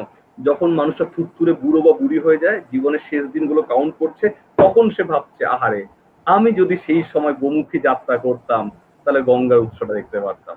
তার কাছে আজকে অনেক টাকা আছে, সাধ্যটা নেই। আমার মনে হয় সলিউশনটা সেটাই, প্রত্যেকটা ইন্ডিভিজুয়াল ভাবতে হবে আমি ইকোসিস্টেমের জন্য জরুরি, আমার জন্য ইকোসিস্টেম জরুরি। তো এই সম্রাটের কথায় তুমি যেটা বললে যে নদীর জলটা যদি, না আমি সম্রাটের কথাতেই আসছি, নেটটা ডিস্টার্ব করছে বোধহয় একটু। সেটা হচ্ছে যে তুমি যেটা বললে যে নদীর জলটা যদি 100 টাকা দিয়ে পার লিটার কিনে খেতে হতো, সেক্ষেত্রে কিন্তু আমাদের রাগটা হতো। তার মানে নদীর জলটা যদি কমিউনিটি হতো, আমি অর্থনীতির সূত্র ধরেই বলছি, কমিউনিটি হতো, তাহলে কিন্তু আমরা সেখানে রিয়াক্ট করতাম, কিন্তু এখন করছি না। তার কারণ কি? নদীর জল কিনে খেতে হয় না, আমাদের তো জল কিনে খেতে হচ্ছে, নদীর জল না হোক অন্য জলটা তো কিনে খেতে হচ্ছে। তো আমাদের রাগটা কেন হবে না? আমাদের শুরু থেকেই আমার মনে হয় যে এখান থেকেই রাগটা তৈরি করা দরকার। এবং রাগ নয়, এটা একটা মানে প্রতিটা মানুষের মধ্যে এই চেতনাটা নিয়ে আসা দরকার, যে যেটা তুমি বললে অত্যন্ত গুরুত্বপূর্ণ কথা, যে আমাকে অক্সিজেন নিতে হবে, এটা আমার অধিকার, আমাকে জলটা খেতে হবে, এটা আমার অধিকার। প্রত্যেকটা মানুষের, মানুষ শুধু নয়, প্রত্যেকটা প্রাণীর সেটা অধিকার। হ্যাঁ, আমি এই মুহূর্তে যদি এখন প্লাস্টিক ফ্যাক্টরি বন্ধ করে দিতে চাই বা শিল্পাঞ্চলগুলো বন্ধ, আমি রাষ্ট্রের সাপেক্ষেই বলছি কথাগুলো, তাহলে আমার অগ্রগতি পিছিয়ে যাবে। দ্যাটস নট পসিবল, এই মুহূর্তে সম্ভব নয়। ওই ওই নদীর পাড়েই শিল্পাঞ্চল গড়ে উঠবে, না হলে হবে না, একটা শিল্পাঞ্চল তৈরি হবে না। যে পরিমাণ ওয়াটার সাপ্লাই দরকার আছে, আমি একদম পরিপূর্ণ একটা শিল্পাঞ্চলের ছেলে, বড় হওয়া ছেলে। দুর্গাপুর স্টিল প্ল্যান্টে আমার বাবা চাকরি করতেন, আমি জানি। একদম দামোদরের পাশে, দামোদরের জল কতটা দূষিত আমরা জানি, কিন্তু সেখানে ওয়াটার ট্রিটমেন্ট প্ল্যান্টও ছিল।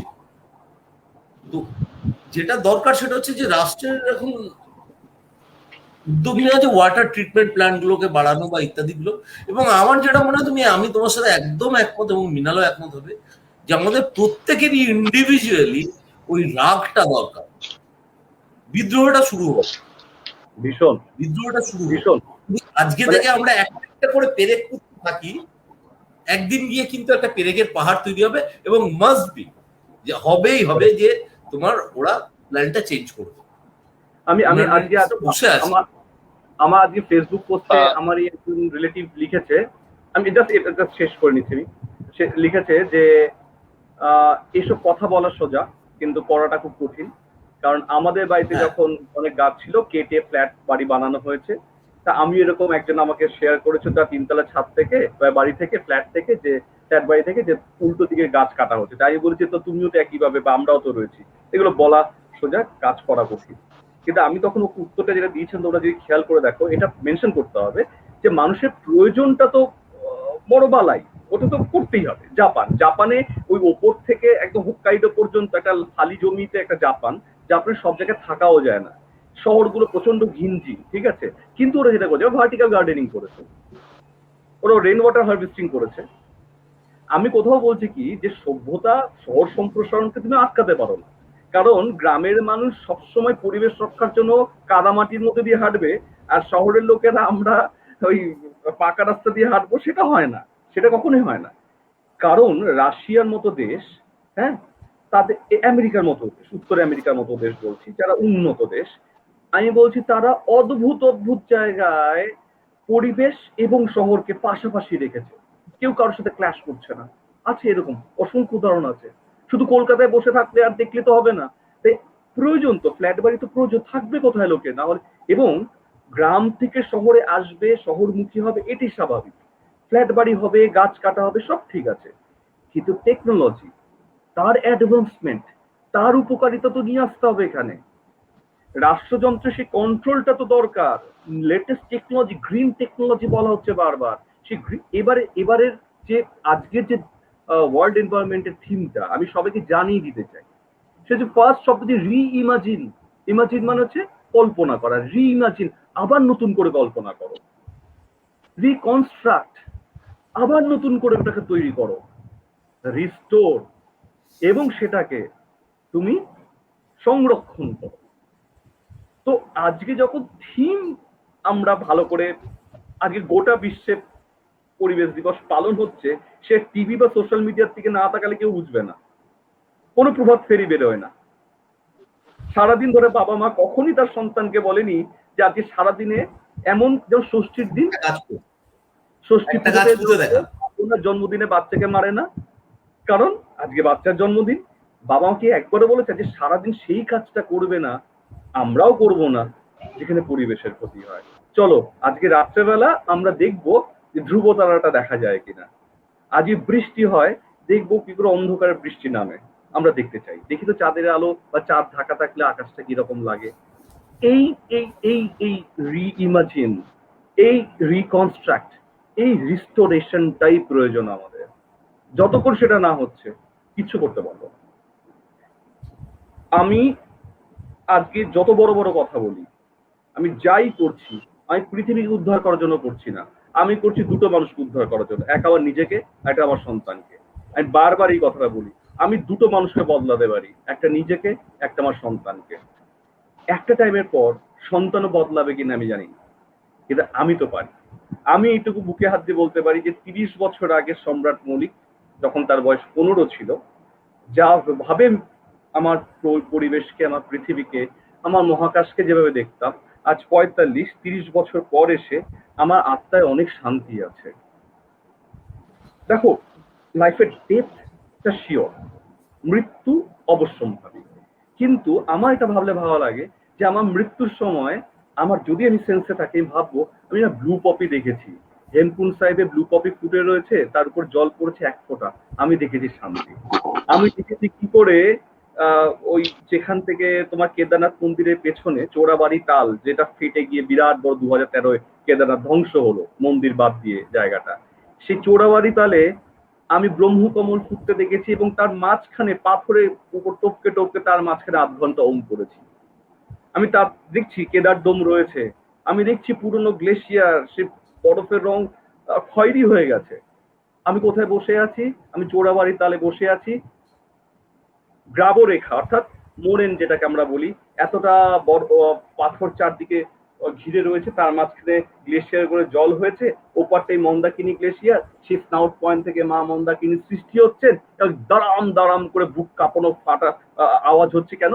গ্লেশিয়ার ফাটছে, সূর্য উঠছে এর জন্য। এবং সেখানে আমি একা, এবং সেই পাথরের উপর বসে আমি বলছি ওম। ওম মানে আমি বলছি না শুধুমাত্র হিন্দু ধর্ম শিব ঠাকুরকে সন্তুষ্ট করে তার বড় ভয় পাবো, না।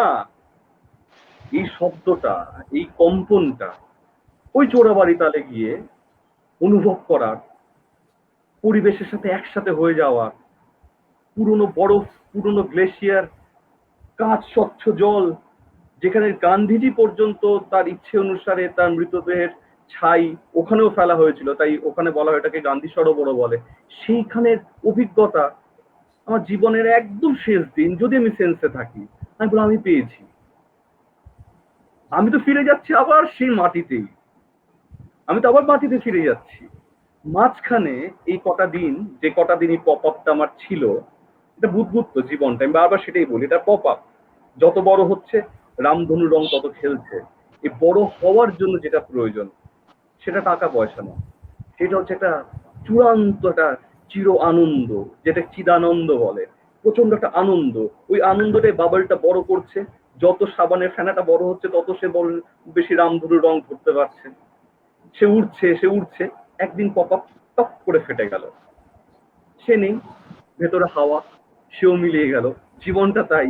তাই হয়তো আমার এখন 45, আমি জানি না পর মুহূর্তে কি হবে, জানি না আগামী 30 বছর বেঁচে থাকবো কিনা। তো এখন না জীবনটা বড় হচ্ছে। ওই বড় হওয়ার মধ্যে হিমালয়ের বাতাস আছে, নদীর বাতাস আছে, সাগরের বাতাস আছে, জঙ্গলের বাতাস আছে। আমার লাইফের পপ আপটা বড় হচ্ছে, রামধনু রং আরো ছড়িয়ে যাচ্ছে। একদিন হঠাৎ দেখবে দুম করে পপ আপটা নেই, সম্রাটও নেই, কিন্তু ওই রামধনুর রংটা তো আমার ভেতরে রয়ে গেল। আমি তাই বলছি যে এইভাবে পরিবেশকে দেখো। তুমি যখনই কথা বলবে না তখন সবসময় মুখে হাসি আসবে, তোমাকে ভেতর থেকেই হাসি আসবে, আনন্দ হবে। এবং সেই আনন্দটা এত এত নির্মল, এত প্রাকৃতিক হাসি, অর্গানিক হাসি, হ্যাঁ, তুমি ভাবতে পারবে না। তো আমি একটু এবার আসি যে আজকে অনুষ্ঠানে আমাকে এক পোস্টটা সেকেন্ড দেওয়া সময় ছিল দেন, আমি একটু বাড়িতে বলো আমাকে একটা চা দিতে প্লিজ, ওরা ভুলে গেছে আমাকে চা দিতে। যাই হোক, সম্রাট একটু চা খেতে গেছে, তার মাঝখানে যেটা কথাটা বলে নিই যে আজকে সকালে যখন সিএসআর এর পক্ষ থেকে যখন পোস্টটা দেওয়া হয়েছিল আজকে সম্রাট মল্লিক আসবে, তখনই হচ্ছে আমাদের, হ্যাঁ তখন আজকে সকালে যখন সিএসআর এর পক্ষ থেকে পোস্টটা দেওয়া হয়েছিল আজকে সম্রাট মল্লিক আমাদের গেস্ট হিসাবে আসছে, তো তখনই হচ্ছে শ্যামলীদি প্রস্তাব করেছিল সম্রাটের সাথে 1 ঘন্টা খুব একটা কম সময় হবে, কারণ সম্রাটের যা গল্প আছে সেটা 1 ঘন্টা কিন্তু কভার করা যাবে না। তো আজকে স্বাভাবিকভাবেই আমরা ইতিমধ্যে 1 ঘন্টা 2 মিনিট কাটিয়ে ফেলেছি। তো এখনো পর্যন্ত আমাদের কাছে ইনফ্যাক্ট মৃণাল, হ্যাঁ মৃণাল, সম্রাটের যা গল্প আছে সেটা 1 ঘন্টায় হবে না। এটা যা তুই বললি, আমি একটু ভুলটা ধরি, সম্রাটের গল্পের যে সূচিপত্র আছে সেটাও 1 ঘন্টায় হবে না। না, সম্রাট সম্রাট মানে সূচিপত্রটাও 1 ঘন্টায় হবে না। সোজা কথায় সম্রাট হচ্ছে একটা, কি বলবো, সম্রাট হচ্ছে একটা বইয়ের হচ্ছে ভূমিকা মাত্র। হ্যাঁ, তো যার উপসংহার এখন অনেক দেরি, এবং সেটা যত দীর্ঘায়িত হবে সেটা হচ্ছে ততই হচ্ছে পাঠকের জন্য মঙ্গল, তত হচ্ছে আমাদের জন্য মঙ্গল, এবং এই দীর্ঘসূত্রিতা চলুক। তো সম্রাট এই আলোচনার প্রতিটা পর্বে যেটা উঠে এসছে যে এক সময় দেখাচ্ছে না, মানে প্রথম শুরুটা হয়েছিল অন্ধকার জায়গা থেকে, এবং সেখানে হচ্ছে আলোচনার আস্তে যত এগোলো আমরা কিন্তু একটা আলোর পথ পেলাম, অর্থাৎ এই যে উত্তরণ, এই উত্তরণটাই কিন্তু একটা আমাদের মানে কি বলবো, এটাই আমাদের প্রকৃতির নিয়ম, অর্থাৎ দিন রাত, এটাই হচ্ছে প্রকৃতির নিয়ম, এবং বারবার করে এইটাই কিন্তু আলোচনার প্রতিটি পর্যায়ে ফুটে উঠছে। তো সম্রাটের কাছে এবার কিছু প্রশ্ন আছে আমাদের কাছে, আমাদের তার আগে ধীমাদা, তোমার কাছে কোনো কোশ্চেন রয়েছে? আমি তো দেখেছো পাঠকের কাছ থেকে, দেখে নাও তুমি ততক্ষণ। প্রশ্ন এসছে একটু, শুভশ্রী সাহা প্রশ্ন করেছে যে, শুভশ্রী সাহা প্রশ্ন করেছে যে এই যে সাইক্লোন হয় প্রত্যেকবার, সম্রাট শুনছো না? শুনছি।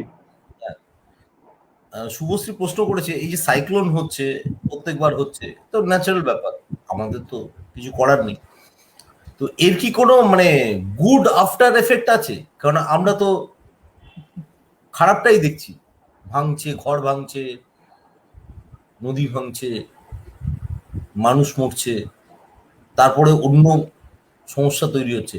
গুড আফটার এফেক্ট কি কিছু আছে? হ্যাঁ, আসলে প্রশ্নটা খুব জেনেরিক একটা প্রশ্ন, কিন্তু প্রশ্নটা বোধহয় শুভশ্রীদিকে আমি বলবো যে প্রশ্নটা আরো খুব স্পেসিফিক আমি করে দিতে পারি ওনার হয়ে। সেটা যে একটা ঘূর্ণিঝড় হয়েছে, তার ইম্প্যাক্ট কি ভালো হতে পারে নাকি শুধুই খারাপ, তাই তো? ব্যাপারটা হুম হচ্ছে হুম যে এই যে বললে যে তুমি, কারণ লোকের ইম্প্যাক্ট খারাপ বলতে মানুষ ভেবেছে মানুষ মরেছে, জনজীবন বিপর্যস্ত হয়েছে, মানুষ ঘর হারিয়েছে, মানুষ তার সমস্ত সম্পত্তি জলে চলে গেছে। সভ্যতা আনস্টেবল হয়ে গেছে ফর দ্য টাইম এক বিং। মিনিট, এক মিনিট, আমি এটাই বলছি, বিশ্ব পরিবেশ দিবসে দাঁড়িয়ে কথাটা বলছি। প্রত্যেকটাতে দেখো আমরা স্বার্থপর, প্রত্যেকটাতে আমরা স্বার্থপর। একদম একদম একদম। আমি যদি প্রশ্নটা শুভশ্রীদিকে বলতে চাই যে আপনি কি আমাকে প্রশ্নটা করছেন যে প্রকৃতির জন্য কি ঝড়টা খারাপ, না, মানুষের জন্য তাহলে খারাপ। উত্তর বলবো না, এটা প্রকৃতির খেয়াল, এটাই হবে। কিন্তু যদি প্রশ্নটা আসে যেটা কোনো ভালো ইম্প্যাক্ট আছে, আমি বলবো প্রকৃতির জন্য, অবশ্যই আছে, এটাই নিয়ম। 460 কোটি বছর ধরে তাই হচ্ছে। 350 কোটি বছর ধরে তো পৃথিবীতে শুধু বৃষ্টি হয়েছে, তাহলে খানাখন্দ হলো কি করে? আমরা ক্যাম্ব্রিয়ান এবং প্রি ক্যাম্ব্রিয়ান এই দুটো যুগে ভাগ করি গোটা পৃথিবীর বয়সকে, এবং মানে কল্প যেটাকে বলি, এবং কল্পর ভাগ আছে, উপকল্প ইত্যাদি। তা আমরা এখন যে সময় দিয়ে যাচ্ছি সেটাকে আমরা এই হলোসিন যুগ, তারপর রিসেন্ট, এভাবে আমরা ভাগ করি, ঠিক আছে? তো 350 কোটি পর্যন্ত পৃথিবীতে বৃষ্টি হয়েছে, বৃষ্টি হতে হতে খানাখন্দগুলো যেগুলো সমুদ্র সাগর সেগুলো ভর্তি হয়েছে। নেচারের কাছে তো স্বাভাবিক। কিন্তু যদি বলে মানুষের লাইফে কোনো ভালো এফেক্ট আছে কিনা, আমি বলে ভালো এফেক্ট নেই, সত্যি সত্যি নেই। কারণ হচ্ছে যে মানুষের জীবনে ভালো এফেক্ট আছে কিনা যখন বলবো, তখন আমার সেই মানুষগুলোর মুখ মনে পড়বে যাদের আমি দক্ষিণ 24 পরগনা, উত্তর 24 পরগনা, বিভিন্ন আইল্যান্ডে আমার তারা প্রাণের থেকে বেশি, সেসব তারা আত্মীয় অনাত্মীয় এই শব্দগুলো আমি জানি না, তারা প্রাণের থেকে বেশি তারা ক্ষতিগ্রস্ত হয়েছে আজকে বা প্রতি বছর হচ্ছে। তারা তো খারাপ আছেই। তাই সাইক্লোনের কোনো ভালো এফেক্ট আছে আমি মানব জীবনে, আমার তো সরাসরি মনে হয় না। কিন্তু মুশকিলটা হচ্ছে প্রকৃতির খেয়ালে যদি সাইক্লোন হতো তাহলে অসুবিধা ছিল না, যেমন হয়। কিন্তু আমার তো এখন মনে হয় যে এই বঙ্গোপসাগরে ঘূর্ণিঝড়টা সেটাও খানিকটা ম্যানমেড। ওর ম্যানমেড আবার সাইক্লোন কি করে হয়, তাই তো? শুভশ্রী দিয়ে কথা তুলে আমি বলতে পারি যে ম্যানমেড সাইক্লোন কি করে হতে পারে। ম্যানমেড সাইক্লোন বলতে আমি বোঝাচ্ছি ক্লাইমেট চেঞ্জ। আজ বিশ্ব পরিবেশ দিবসে 2-3টে শব্দ খুব বেশি আলোচনা হয়, একটা কার্বন ফুটপ্রিন্ট, একটা হচ্ছে ক্লাইমেট চেঞ্জ। এই দুটো শব্দই নেগেটিভ। আবার কিন্তু আহ এই যে কার্বন ফুটপ্রিন্ট বলছি না, ঠিক তার উল্টো দিকে নীল রঙের পায়ের ছাপও আছে কিন্তু, হ্যাঁ, কি করে নীল বাড়ানো যায়, ঠিক আছে? তা সেটা একটা পজিটিভ দিক। কিন্তু ম্যানমেড কেন বলেছি, কারণ যদি আমরা বঙ্গোপসাগরকে খেয়াল করি, ঠিক আছে, মানে আপনারা একটু ভাবুন ভারতবর্ষের ম্যাপটা, একদিকে ওয়েস্টার্ন কোস্টে হচ্ছে আরাবিয়ান সি, ইস্টার্ন কোস্টে হচ্ছে আমাদের বে অফ বেঙ্গল, আর যেখানে কন্যাকুমারী 3 পয়েন্ট মিলেছে সেখানটা হচ্ছে ইন্ডিয়ান ওশান, ভারত মহাসাগর। বঙ্গোপসাগর ক্যারেক্টারিস্টিক্সই হচ্ছে, চারিত্রিক বৈশিষ্ট্য হচ্ছে উত্তাল এবং উষ্ণ সাগর, ও গরম হয়েই থাকে, ঠিক আছে? গত 80 বছর ধরে পৃথিবীতে 0.82 ডিগ্রি, মানে 1 ডিগ্রি থেকে একটু কম, 0.82 ডিগ্রি টেম্পারেচার, সেলসিয়াস টেম্পারেচার বেড়েছে, তাপমাত্রা বেড়েছে। তার প্রভাব গোটা পৃথিবীর আবহাওয়া থেকে শুরু করে ইকোলজির উপর পড়েছে। এবং এই যে বঙ্গোপসাগর, যে এমনিতেই উষ্ণ সাগর, সে কতটা ডিভাস্টেটিং যদি বোঝানো যায়, তাহলে আপনারা, আমি ওয়েবসাইটের নাম পরে বলে দেবো, আপনারা চেক করতে পারেন। যতগুলো ভয়ঙ্কর ঘূর্ণিঝড় তৈরি হয়েছে পৃথিবীতে, সাইক্লোন, মানে ঐতিহাসিক সাইক্লোন, 35টার মধ্যে 27খানে হচ্ছে বে অফ বেঙ্গলে, বঙ্গোপসাগরে। Out of 35, 27 cyclone originated from বে অফ বেঙ্গল। ভাবতে পারছেন? 26 ছিল, এই ইয়াস এবার 27 হলো। কিন্তু কেন হয় এটা? ওই এক তো এটা, দ্বিতীয় হচ্ছে ক্লাইমেট চেঞ্জের ফলে যেটা হয়, সমুদ্রের উপরিতলের টেম্পারেচার যদি 27 ডিগ্রি থেকে 28 ডিগ্রি হয়ে যায় এবং সেটা চলতেই থাকে, তখন কিন্তু সমুদ্রে ঘূর্ণিঝড়ে একটা একটা পদ্ধতিগত একটা সম্ভাবনা সৃষ্টি হয়, নাম্বার ওয়ান, যেটা বে অফ বেঙ্গল খুব হতে থাকে, দেখবেন মে জুন মাস এই সময়টা এক। দ্বিতীয় হচ্ছে, যেহেতু ইস্টার্ন কোস্ট লাইন যেটা রয়েছে আমাদের, সেখান থেকে জলীয় বাষ্প গরম হয়ে কোথায় যাবে, আমাদের ভারতবর্ষের মধ্যভাগের দিকে যাওয়ার চেষ্টা করে, এইদিকেই হাওয়ার গতিবেগটা থাকে, ঠিক আছে। কিন্তু সারফেস ওয়াটার যখন প্রচন্ড গরম হয়ে যায়, তখন এই স্বাভাবিক জার্নিটাই ঘূর্ণিঝড় বা সাইক্লোনের আদলটা নেয় এবং সেটা ধ্বংসাত্মক হয়। পৃথিবীতে যেভাবে কার্বন ফুটপ্রিন্ট বাড়ছে, যেভাবে ক্লাইমেট চেঞ্জ হচ্ছে, যত দিন যাবে প্রতি বছর বে অফ বেঙ্গলে, স্পেশালি আন্দামানের সাইড থেকে শুরু হবে কিন্তু এই ঝড় সৃষ্টি প্রতিবার, এবং সেটা কিন্তু হিট করবে মূলত অন্ধ্রপ্রদেশ, ওড়িশা এবং তারপর খানিকটা পশ্চিমবঙ্গ। এবং আপনারা জেনে রাখুন, যদি ভারতবর্ষের কেন্দ্রীয় সরকার এবং রাজ্য সরকাররা দীর্ঘকালীন বৈজ্ঞানিক পদ্ধতিতে যদি এই জায়গার ইকোলজি এবং মানব জীবন, গ্রাম শহরকে প্রোটেক্ট করার না ব্যবস্থা করে, তাহলে আগামী 10 বছরের মধ্যে বহু অঞ্চল থাকবে না। যেমন ঘোড়ামারা দ্বীপ ছোট হতে হতে হতে আজ যে স্কোয়ার কিলোমিটারে ঘোড়ামারা দ্বীপ আপনারা দেখছেন বা খবরে শুনছেন, আদত ঘোড়ামারা ছিল অনেক বড়, সেটা ভাঙতে ভাঙতে আজকে বিন্দু মাত্র এসছে ঘোড়ামারা। এবং তার জন্য এটাও প্রাকৃতিক, স্বাভাবিকভাবে ঘোড়ামারা তৈরি হয়েছে, স্বাভাবিকভাবে ঘোড়ামারা ভাঙছে।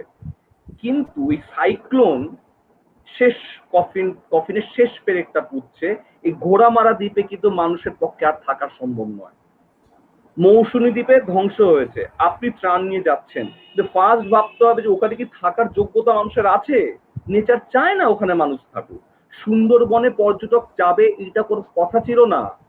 হ্যামিল্টন সাহেব গোসাবাকে উন্নত যদি না করতেন, তাহলে ভারতবর্ষ তথা পৃথিবীর সবচেয়ে বড় নিরবিচ্ছিন্ন মানে কন্টিনিউয়াস 10,000 স্কোয়ার কিলোমিটারের ম্যানগ্রোভ অরণ্য সুন্দরবন, পৃথিবীতে অনেক জায়গায় ম্যানগ্রোভ আছে, ইন্দোনেশিয়াতেও আছে, সে তো মহারাষ্ট্র বম্বেতেও আছে। নবী মুম্বাই গেলে তো ম্যানগ্রোভ দিয়ে যেতে হয়, শেষ করে ফেলেছি আমরা সব, ছেড়ে দিন, আমরা সব খেয়ে ফেলি।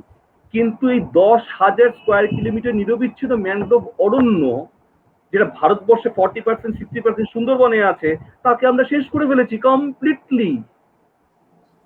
35 থেকে 39 রকম ম্যানগ্রোভ যেটা সেইখানেই হতো, আজকে আপনি নিজে খুঁজে বের করুন 4 থেকে 5 তার বেশি আপনি ম্যানগ্রোভ পাবেন না সুন্দরবনে। কারণ ম্যানগ্রোভ আপনি খুব বেশি মানুষ চেষ্টা করে ম্যানগ্রোভ ওই গাছ পুঁতে দিলাম আর ম্যানগ্রোভ হয়ে গেল, হয় না।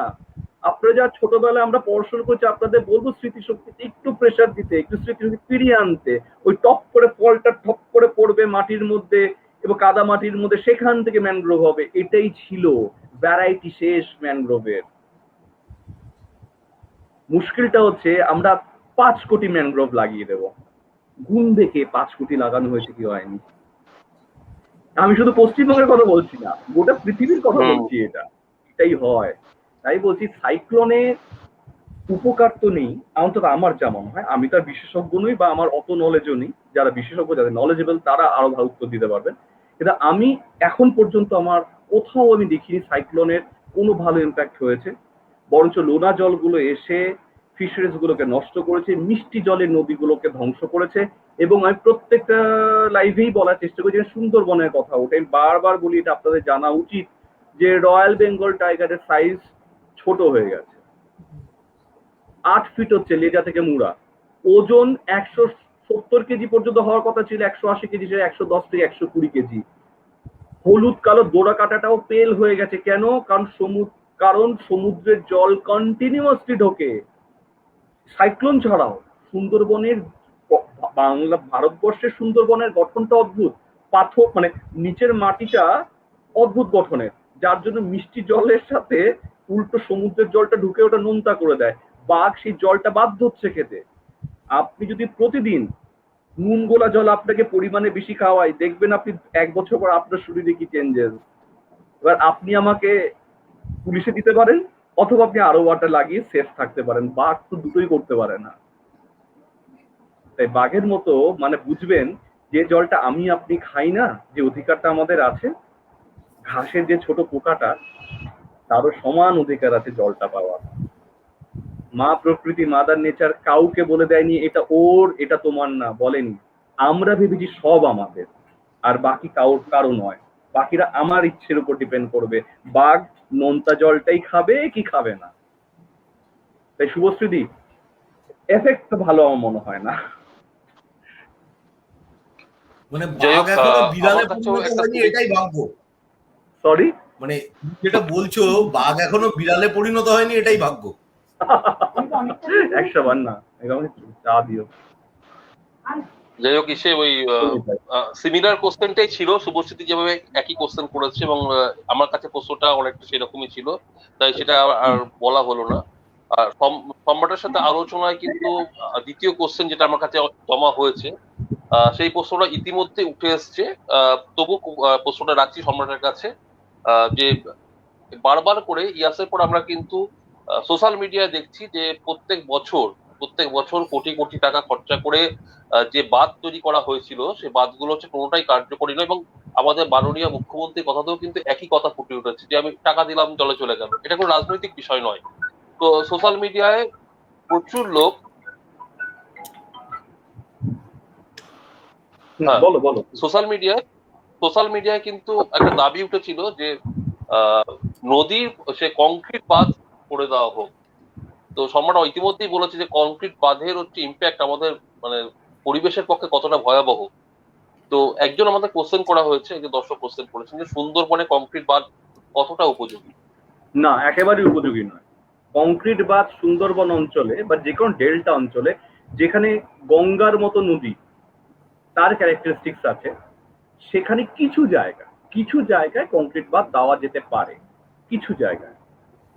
কিন্তু যদি আমি ভাবি যে একটা 50,000 কোটি টাকার প্যাকেজ করব, যতগুলো আছে সমস্ত কে কংক্রিট বাঁধ দিয়ে দিলেই হয়, আর জল ঢুকবে না, এই ইজি গো সলিউশন কিন্তু সুন্দরবনের জন্য নয়। কারণ সুন্দরবন অনেক ডেলিকেট।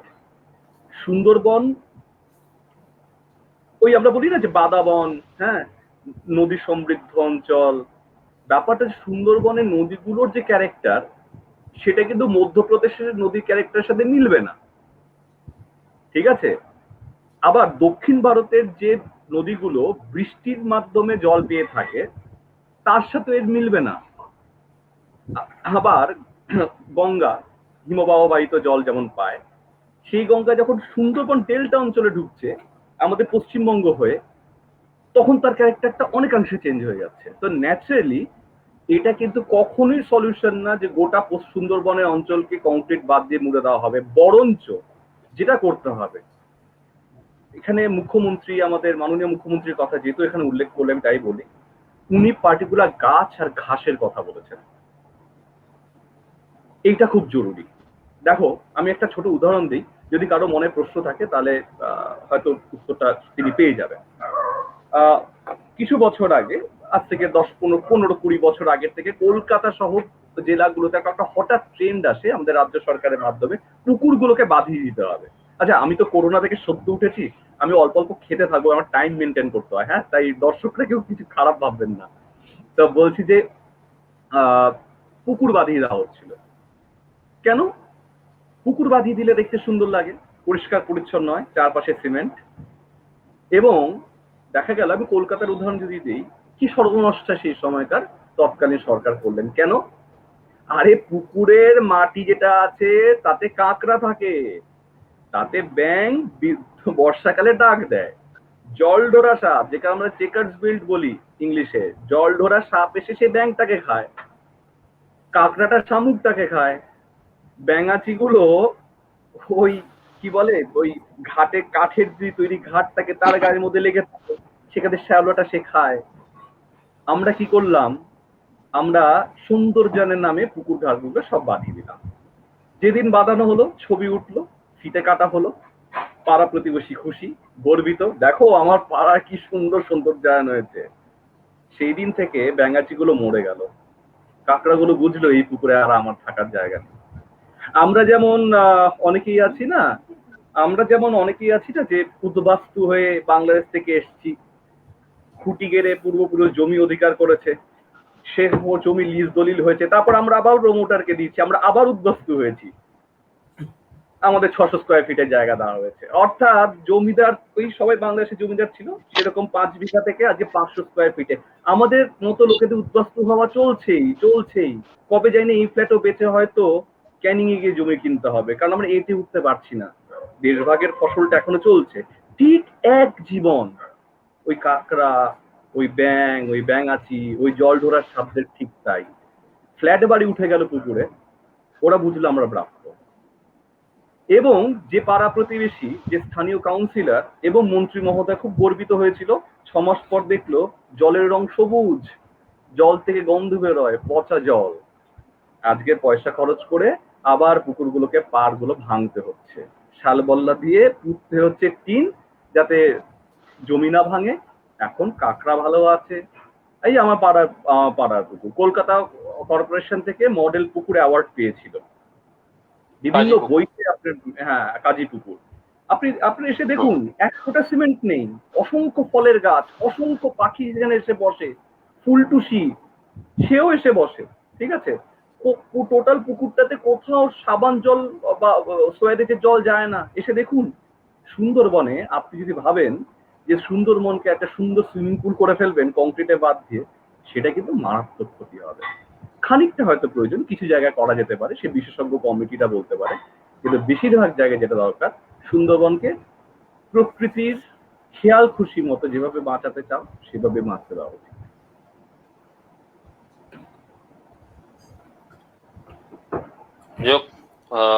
আমরা হ্যাঁ, আলোচনার কোনো শেষ নেই। ঘড়ির দিকেও তাকাতে হচ্ছে। আমরা চলে এসেছি একদম না, 1 মিনিট, আমরা চলে এসেছি আলোচনার শেষ ভাগে। একটা শেষ প্রশ্ন রয়েছে, একটা প্রশ্নটা খুবই সামান্য, এবং যেটা ওই সুন্দরবন রিলেটেড প্রশ্নটা, যে এটা নাকি দেখা গেছে, মানে জানি না এটা কতটা ইম্প্যাক্ট রয়েছে, যে সুন্দরবনের একটা বিস্তীর্ণ অঞ্চল যেটাকে ভেড়িতে রূপায়িত করা হয়েছে, এবং এইটা মানে যদি যাই মানে কতটা ক্ষতি করেছে সুন্দরবনে, এটা সম্রাট হয়তো বলতে পারবে। সম্রাট কিছুদিন আগে সুন্দরবন গেছিল। না, আমি তো সুন্দরবন যেতেই থাকি, মানে কোভিড এর জন্য তো, কোভিড আক্রান্ত না হলে এটা কি সুন্দরবনের একটা বিস্তীর্ণ অঞ্চলকে দেখেছি। দিনের পর দিন আমি কালকে জয়নগর যাচ্ছি, এখানে অসুস্থতার পর প্রথম সুন্দরবন অঞ্চল ফুলতলি। আচ্ছা, এই যে যিনি প্রশ্নটা করেছেন তাকে আমার অসংখ্য ধন্যবাদ ওনাকে, কারণ উনি ভালো পয়েন্টটা মনে করলেন। এটা একটা না মারণ রোগ হয়েছে ফিশারিজ, মানে কিছুদিন আগে একটা করাপশন ধরা পড়েছিল, সরকারি খাস জমি ম্যানগ্রোভ লাগানোর জন্য আইডেন্টিফাই করা হয়েছে, টাকা পয়সাও স্যাংশন হয়ে গেছে। কিছুদিন পর মিডিয়া ওখানকার লোকাল স্থানীয় কোনো রিপোর্টার ফ্লাশ করলো বলে সবাই জানতে পারলো ম্যানগ্রোভ তো লাগানো হয়নি, আশেপাশে যা গাছ ছিল সব তুলে দিয়ে, মানে কি ওই জেসিবি লাগিয়ে ক্লিয়ার করে দিয়ে সেখানে ফিশারিজ করা হয়েছে, এবং সেটা স্থানীয় কিছু নেতার মাধ্যমে। এন্টার সুন্দরবনের 102খানা আইল্যান্ড আছে। এই 102খানা আইল্যান্ডে সব জায়গায় মানুষ থাকে না, ঠিক আছে। যেখানে মানুষ থাকে, যেমন ধরে নি গোসাবা হচ্ছে সবচেয়ে বড় জায়গা, 9খানা আইল্যান্ড রয়েছে গোসাবার মধ্যে। সেইখানে আমি নাম পার্টিকুলারলি অঞ্চলে বলবো না, কারণ সুন্দরবনের বিভিন্ন অঞ্চলের থানার অফিসার, বিডিও, আইসি, এনাদের সাথে আমার অসম্ভব ভালো বন্ধুত্ব, প্রশাসনের সাথে বা স্থানীয় লোকেদের সাথে, আমি নাম বলবো না। কিন্তু আমি নিজেই দেখছি যে কি করে রাতারাতি সেটাকে ফিশারিজ করা হচ্ছে। আমি উদাহরণটা দিই, যিনি প্রশ্ন করছেন তার এই উত্তরটা দিয়ে আজকে আমাদের লাইভ সেশনটা শেষ করা উচিত। সেটা হলো যে সুখদোয়ানি বলে একটা জায়গা আছে, সুখদোয়ানি, সেটা ক্যানিং থেকে অনেকটা দূর যেতে হয়, সেখান থেকে ওই ভেসেল ক্রস করে, নদী ক্রস করে অনেকক্ষণ 40 মিনিট মোটর বাইকে গিয়ে পৌঁছানো যায় শুদ্ধবাণী। শুদ্ধবাণী চরের পাশে যে নদী আছে তার নাম হচ্ছে দুর্গা মণ্ডপ নদী। নদীটার নাম কিন্তু অদ্ভুত, দুর্গা মণ্ডপ নদী। দুর্গা মণ্ডপ নদীর সাথে আরেকটা নদী মেলে, যে নদীটা শেষ হয়ে গেছে। শেষ হয়ে গেছে মানে তোমরা চোখের সামনে গিয়ে দেখতে পারো নদী কি করে মরে যায় বা মেরে ফেলা হয়, ওই নদীটাকে মেরে ফেলা হয়েছে। তা দুর্গা মণ্ডপ নদীর পাশে রয়েছে শুদ্ধবাণীর চর। শুদ্ধবাণীর চরে তুমি যেখানে যাবে সেখানে দেখবে তুমি মাটিতে, মানে ওখানে সামান্য খেতে বাড়ি হয় ঠিকই, কিন্তু জলের রং না লালচে টাইপ। ওটা হচ্ছে প্রপার ফিশারিজ এর জন্য। ওইখানে শুদ্ধবাণীর চরের যে অঞ্চলটা, সেখানে না কৃষিকাজ ভালো হবে না, সেখানে ফিশারিজটাই ভালো হবে। এবার তুমি যদি বালি 1 নম্বর, বালি 2 নম্বর পঞ্চায়েতে অঞ্চলে যাও, সেখানে ফিশারিজটা ভালো হবে না, সেটা খেতি বাড়িটাই ভালো হবে। তাই বলছি সুন্দরবনটা মানুষের থাকার জন্য নয়, বিশ্বের সবচেয়ে বড় ম্যানগ্রোভ অরণ্য প্রকৃতির সৃষ্টি করেনি মানুষের থাকার জন্য। হ্যামিল্টন সাহেব গিয়ে গোসাবা উন্নত করে সর্বনাশটা করেছেন। না হলে ম্যানগ্রোভ অঞ্চলে ওই সুন্দরবনের বাদা বনে মানুষের থাকার কথা নয়, টুরিস্ট তো বহু অনেক দূরের ব্যাপার। এই সুন্দরবনে যখনই কিছু করতে হবে, বাস যেটা করতে হবে সায়েন্টিফিক অ্যাপ্রোচ। এই সায়েন্টিফিক অ্যাপ্রোচের মধ্যে এগ্রিকালচারও যেরকম ইম্পর্টেন্ট, সেরকম যারা ওয়েদার নিয়ে কাজ করছেন সেই বিজ্ঞানীদেরও দরকার, যারা জল নিয়ে কাজ করছেন তাদেরও দরকার, যারা ইঞ্জিনিয়ারিং, সিভিল ইঞ্জিনিয়ার, রাস্তা কোথা থেকে বেরোবে তাদেরও দরকার। বিজ্ঞান ভিত্তিক ডেভেলপমেন্ট ছাড়া সুন্দরবনের যে কোনো ধরনের ইচ্ছে মতো ডেভেলপমেন্ট সুন্দরবনকে আরো ডুবিয়ে ছাড়বে। এবং আপনার যিনি প্রশ্ন করছেন তাকে একটা উদাহরণ দেই। ওয়ার্ল্ড ব্যাংকের রিপোর্ট 2050 সালে পশ্চিমবঙ্গে প্রায় 1 কোটি এবং বাংলাদেশের সুন্দরবনে প্রায় 1.5 কোটি মানুষ সুন্দরবন এবং সুন্দরবন অ্যাডেড এরিয়ার মানুষদের কথা বলা হচ্ছে। 2050 সালে তারা ওই অঞ্চল থেকে মাইগ্রেট করতে বাধ্য হবে। অর্থাৎ 2050 সালে আমরা যারা যদি বেঁচে থাকি, আমরা দেখব পৃথিবীর সেই সময়ের ইতিহাসে সবচেয়ে বড় মানুষের মাইগ্রেশন, এবং তার ঢেউ এই শহর কলকাতা থেকে শুরু করে ওই অঞ্চলে খুলনা, সাতক্ষীরা, যতগুলো, আমি তো ওই অঞ্চলে সাইকেল নিয়ে গেছি অনেকটাই বাংলাদেশের সুন্দরবন অঞ্চলগুলোতে। এবং গাবুরা ইউনিয়নে এর মধ্যে ওরা শ্যাডো অলিম্পিক করলো সুন্দরবন কোস্টাল ডেভেলপমেন্টের জন্য। আমি এখান থেকে ওদের শুভেচ্ছা বার্তা পাঠালাম। তো আমি দেখেছি যে কি ভয়ঙ্কর অবস্থা। এবং এইভাবে যদি চলতে থাকে, তাই ওয়ার্ল্ড ব্যাংকের রিপোর্টে 2050 বলা হয়েছে, 2050 তো লাগবে না, তার আগেই আপনার মাইগ্রেশন স্টার্ট হয়ে যাবে। কারণ সুন্দরবন, বিশেষ করে ইন্ডিয়ান সুন্দরবনের মাটির তলায় পানীয় জল নেই অলমোস্ট। সে রাঙ্গাবেলিয়া প্রজেক্ট বলুন, গোসাবা বলুন, আর আপনি কুমিরমারি বলুন, আর যে শামশেরপুর যেটাই বলুন, আর ছোট মোল্লাখালী বলুন, নেই কোথাও জল। এটা হচ্ছে আমার উত্তর। এমনটা তো সম্রাট এটাও শোনা যাচ্ছে, আমি জানি না রিউমার্স, আমরা চলে এসেছি কলকাতার তল থেকে সমুদ্র ঢুকে যাচ্ছে, সমুদ্র জল ঢুকে সেটা যাচ্ছে। সেটা বরাবরই ট্রেন্ড ছিল, এখন আরো বেড়েছে। কারণ তুমি 64 তলা বিল্ডিং ও কলকাতায় দেখতে পারো, স্কাই স্ক্র্যাপার। এবং আজ থেকে অত 10 বছর আগে বিজ্ঞানীরা বলেছিল কলকাতাতে একটা স্কাই স্ক্র্যাপার, একটা সিঙ্গেল 15 তলা বিল্ডিং যে স্কাই স্ক্র্যাপার বলি আমরা, একটা স্কাই স্ক্র্যাপার তৈরি হওয়া উচিত, not a single sky scraper. কারণ হচ্ছে আমরা সিসমিক জোন 3 তে দাঁড়িয়ে আছি কলকাতা। সিসমিক জোন 3, এখানে 6-এর বেশি ভূমিকম্প যদি হয় রিক্টার স্কেলে, ডিভাস্টেশন হবে কলকাতায়। আমি জানি না আমরা এই 4 জন একে অপরকে যারা দেখতে পাচ্ছি এবং অসংখ্য বন্ধুরা যারা শুনছেন, আমরা তারপরে কে কাকে দেখতে পাবো। কলকাতায় একটা উঁচু বিল্ডিং তৈরি হওয়া উচিত ছিল না, আজকে বেশি করে স্কাই স্ক্র্যাপার তৈরি হচ্ছে। আমরা একদম চলে এসেছি আলোচনার শেষ ভাগে। আর এই তো বেশ নেওয়ায় এবং প্রতি মুহূর্তে আমরা ফুটে উঠেছে নানা ধরনের তথ্য, যেটা কোনোটা হচ্ছে ভয়ঙ্কর, কোনোটা হচ্ছে আবার আলোর পথ।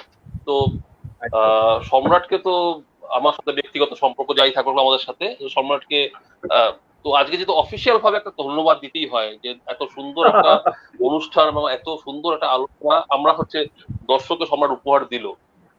তো মাঝখানে শেষ যাওয়ার আগে আরেকটা কথা বলে নি, যে রাষ্ট্র কিন্তু সবসময় চায় যে হচ্ছে একটা পর্দা, মানে আমরা যেটা জানি যে সামনে খুব সুন্দর, মানে ওই বিউটিফিকেশনের নামে সম্রাট বারবার করে বলছিল এটা সুন্দর অন্তরাল। বিউটিফিকেশন, আর তার পিছনের একটা অন্ধকার, এটা অন্ধকার দিকটাকে হচ্ছে ঢেকে রাখতে।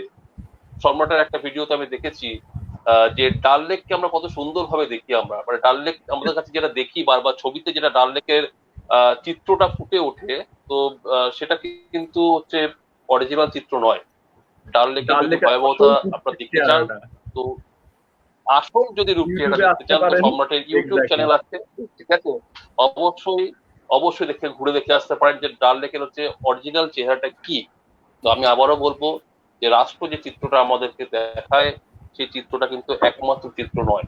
তো আমাদেরকে ফিরে যেতে হবে নিজেদের কাছে, যেহেতু ভগবান আমাদের দুটো চোখ দিয়েছেন, এবং সেই চোখ যাতে আমরা সম্রাটের সাথে অনেকটাই একত্র হতে পারি, আমরা যেন সম্রাটের চোখ দিয়ে পরিবেশকে দেখতে পারি, সেই আশাই আমরা দর্শককে রাখবো। তো সম্রাট, মানে শেষ করতে হবে অনুষ্ঠান, যাওয়ার আগে ছোট্ট করে যদি একটা বলো। হ্যাঁ, আমি বলবো ফার্স্ট হচ্ছে যে আমি সবাইকে অনেক ধন্যবাদ জানাই, আমি অনেক কৃতজ্ঞ সবার কাছে যে আপনারা আমার কথা এতক্ষণ ধরে টানা শুনেছেন, সেটা আমার কাছে একটা বিরাট পাওনা। আর দ্বিতীয় হচ্ছে যে আমি সবাইকেই বলবো যে আমার নেক্সট এক্সপেডিশন আছে, সাইকেল নিয়ে রাশিয়ার দিকে যাওয়ার প্ল্যান রয়েছে। ভলগা নদীর শুরু থেকে শেষ দেখতে চাই, ইউরোপের সবচেয়ে বড় নদী। গঙ্গা মেঘনা দেখে যদি ইন্ডিয়া বুক অফ রেকর্ডস হয়ে থাকে, তাহলে একজন ইন্ডিয়ানও প্রথম ভলগা শুরু থেকে শেষ করবে। সেটা আমার জাতিরও একটা আবেগ এবং জাতির একটা গর্ব। তা আপনারা সেই আমার এক্সপেডিশন অভিযানে আমাকে আপনারা সাপোর্ট করবেন, সেটা আমি চাইবো। আর প্রকাশন, আমি কি বলবো, আর যত বড় হতে থাকবে সাথে আমিও বড় হতে থাকবো, কারণ ভালো বন্ধুদের ছাদার তলায় শুরু থেকে শেষটা তুমিও এখানে দেখবে আর কি। শুরু থেকে শেষ অব্দি যেতে হবে, তো ন্যাচারালি তোমাকে সাথে নিয়েই চলা আমাদের, তাই যেন হয়। খুব ভালো লাগলো, সত্যি বলছি মন থেকে। আর এই কথাগুলো বলতে আমার কষ্ট যেরকম হয়, আনন্দ সেরকম হয়। কি জানি আজকে ডিসকাশনের পর একজন মানুষ হয়তো এখন থেকে আর খাবার জল বলে যেটা ফেলে দিত না, গ্লাসে অল্প একটু জল আছে বলে ফেলে দেয়, বা বিয়ে বাড়িতে গেলে একটা জলের বোতল অল্প জল আছে রেখে দিয়ে চলে আসে, রেস্টুরেন্টে খাবার শেষে এক গ্লাস জল ফেলে দিয়ে চলে আসেন, হয়তো আজকে যারা শুনলেন তাদের মধ্যে হয়তো একজন মানুষ এখন থেকে ওই জলটা কষ্ট করে খেয়ে নেবে, কারণ সে জানে যে ভারতবর্ষে একটু জলের জন্য একজন মাকে 16 কিলোমিটার হাঁটতে হয় রোজ। এটাই আমার এন্ডিং নোট, এবং জানি এর মধ্যে অনেকেই হয়তো নতুন করে ভাববেন এবং আমার সাথে থাকবেন, আমাকে আরো জোরালো করবেন আপনারা। অসংখ্য ধন্যবাদ সম্রাট, আজকের মতো এখানেই শেষ করছি। হ্যাঁ, থ্যাংক ইউ মৃণাল। প্লিজ তুমি হাত বের করো না, ঠিক আছে, একদম ভালো থেকো সবাই, দেখা হবে। ওকে, লিফট করে যাবো, আমি লিফট করবো না, লিফটটা করে কি করে?